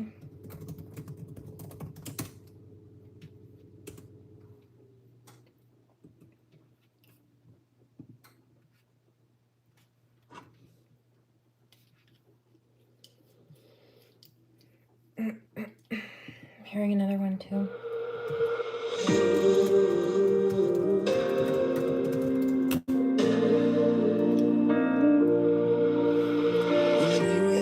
We're the ones, the kings and queens, oh yeah, we rule the world. We smoke cigarettes, man, no regrets. Wish I could relive every single word. We've taken different paths and traveled different roads. I know we'll always end up on the same one when we're old. And when you're in the trenches and you're under fire, I will cover you. If I was dying on my knees, you would be the one to rescue me.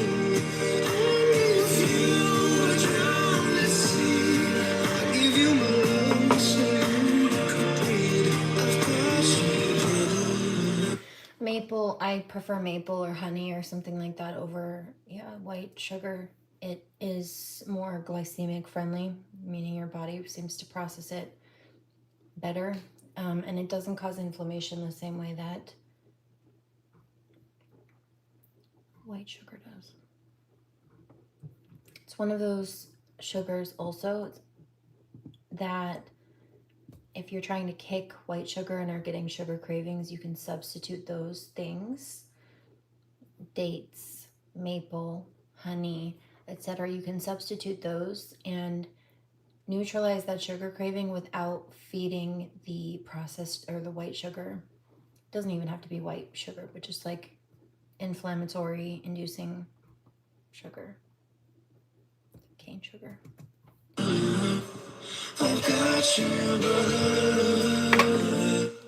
I've got you, brother. I've got you, brother. Oh, brother, we go deeper than the ink beneath the skin of our tattoos. No, we don't share the same blood. You're my brother, and I love you. That's the truth. We're living different lives, having only words. If we make it back with all our fingers and our toes, 5 years, 20 years, coming back will always be the same. If I was dying on my knees, you would be the one to rescue me. And if you were drowned at sea, I'd give you my lungs so you could breathe. I've got you, brother. I've got you, brother. And if we hit a trouble, you're the one we keep your words safe, and we'll be carrying each other until we say goodbye on a dying day. Because I've got you, brother. I've got you, brother. I've got you, brother. I've got you, brother. If I was dying on my knees, you would be the one to rescue me. And if you were drowned at sea, I'd give you my lungs so you could breathe.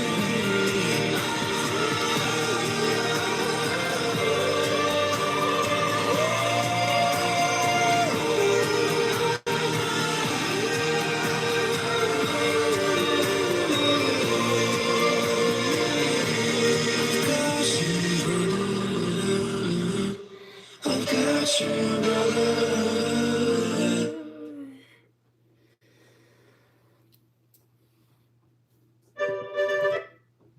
I also just heard this one. Those are both commercials.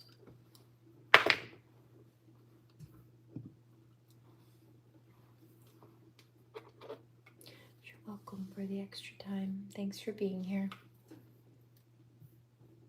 being good vibes. There were way less trolls tonight. I do appreciate that.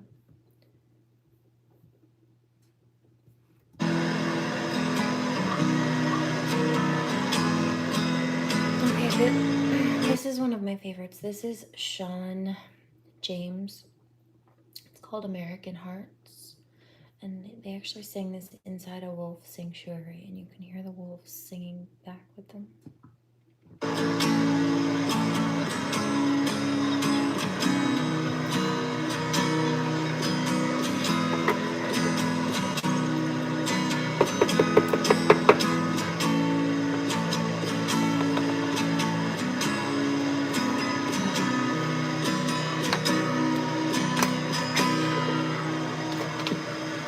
We were raised by wolves, and we are still wild, and we howl when the trouble winds blow.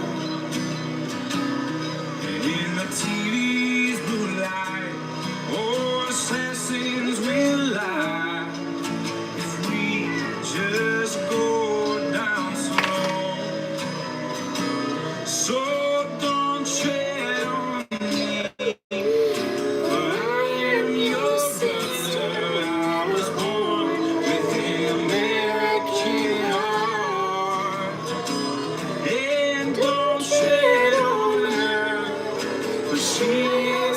Sister, she was born with an American heart.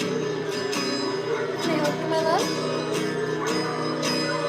With all the people you meet down in the streets may be good, but they don't wanna know. So they cover their eyes for who wants to be sad. Life is sweet on the bottom of the sea. So don't tread on me, for I am your brother. I was born with an American heart. And don't tread on her, for she's your sister. She was born with an American heart.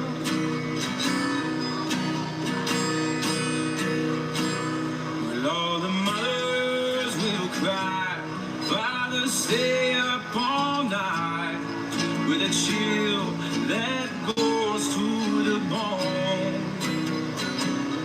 And if your God makes war, then he's no God I know.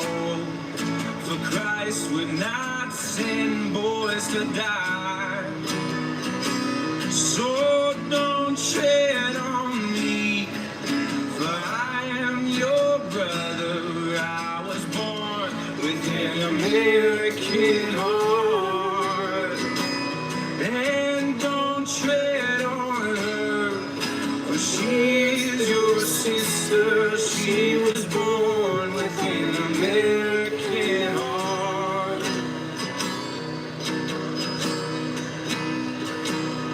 Don't you get low as hell when the peace levees filled by a man with the blackest of minds.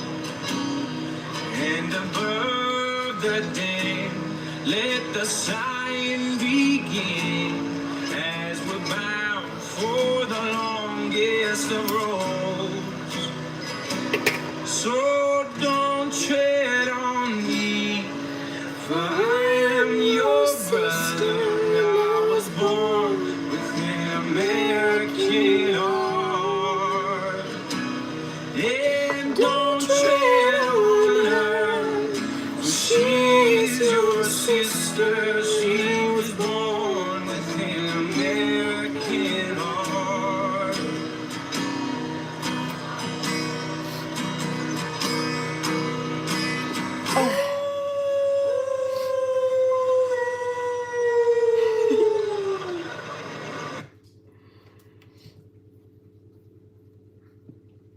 With that being said, and without further ado, I bid you adieu. Please remember to pray.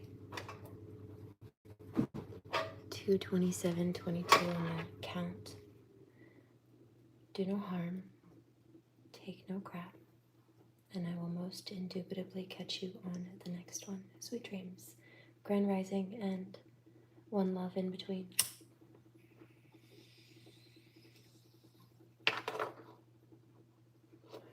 Cheerio.